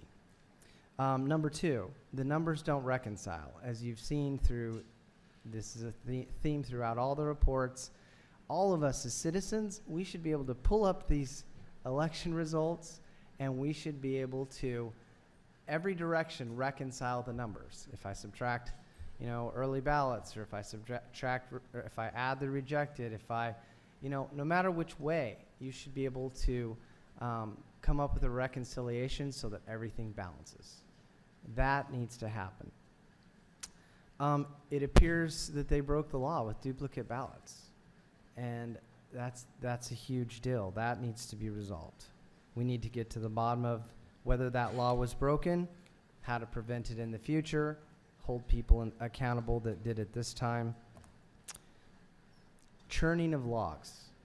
The churning of logs. We need to find out why that happened. Who did it? What was the motive? What was there? We need to get to the bottom of the logs that were there. Chain of custody issues. Number 5, chain of custody issues. Number 6, a failure to preserve data files. And number 7, cybersecurity weaknesses that were shown by Mr. Cotton, so evident here. Those are not going to get any better. We're seeing people being held hostage via cybersecurity every day, and it's constantly becoming more sophisticated. We definitely need to up our game there. And number 8, the envelopes with blank signatures. We have a lot of questions there that need to be answered. So with that, Madam President, I look forward to working with my colleagues and with the Attorney General in any way to resolve these issues and to improve our elections and to increase election integrity in the state of Arizona. Thank you, Senator Peterson. Senator Peterson is our Jude chairman. This started in the Jude committee back in December, and only appropriate to end up there. And my closing remarks, first and foremost, let me tell everybody that all of these reports are up and posted on our website for you to access all of them. That website is azsenaterepublicans.com. azsenaterepublicans.com. You can all go there and see all of those reports. Second of all, I have already transmitted a letter to our Attorney General's office with all of those reports. That not only includes everything that we have noted here, but also everything that Senator Peterson has concerns about. The Attorney General has that. We are asking him to open up a formal investigation so that he can pursue and seek additional information, additional facts, perhaps get some of these missing things that we were never able to get, verify all this information, and take the appropriate actions of anything that is necessary to do. I have every confidence that he will be doing that. I also want to say thank you to my Senate Republican colleagues. When we started this, it was, we had a caucus, and every single one of our Republican members said, this is important. Our constituents have questions they want answered. We didn't think it was going to be this long. We didn't think it was going to be this expensive or this difficult, but we did it. We hung in there, we did it, and as you can see, we do have some work to do here. We have a lot of work to do because, quite honestly, if we don't follow our rules, don't follow our elections, this is how problems can happen. We also know that 18 different states sent representatives here because they have constituents asking the same questions. And the very least, what I think that we can all come out of this is that we need to do audits to some extent. We need to do bigger audits on every election just to make sure that everybody's following the rules. So with that, I want to say thank you to Mr. Logan, Mr. Poland, Mr. Cotton, Mr. Bennett, all of you present, Mr. Shiva, Dr. Shiva. Thank you for all your hard work. I know this was very difficult on you and your family, Mr. Logan. You've been here for many months and you've left your wife and 11 children back at home, and he has another one due in next month in a couple of weeks. So well, you gave up a lot for this and we appreciate it. So to everyone, thank you all very much. Thank you for being so polite up there. We appreciate that. And prayers and blessings to everybody, and let's move our elections forward. Thank you. We are adjourned.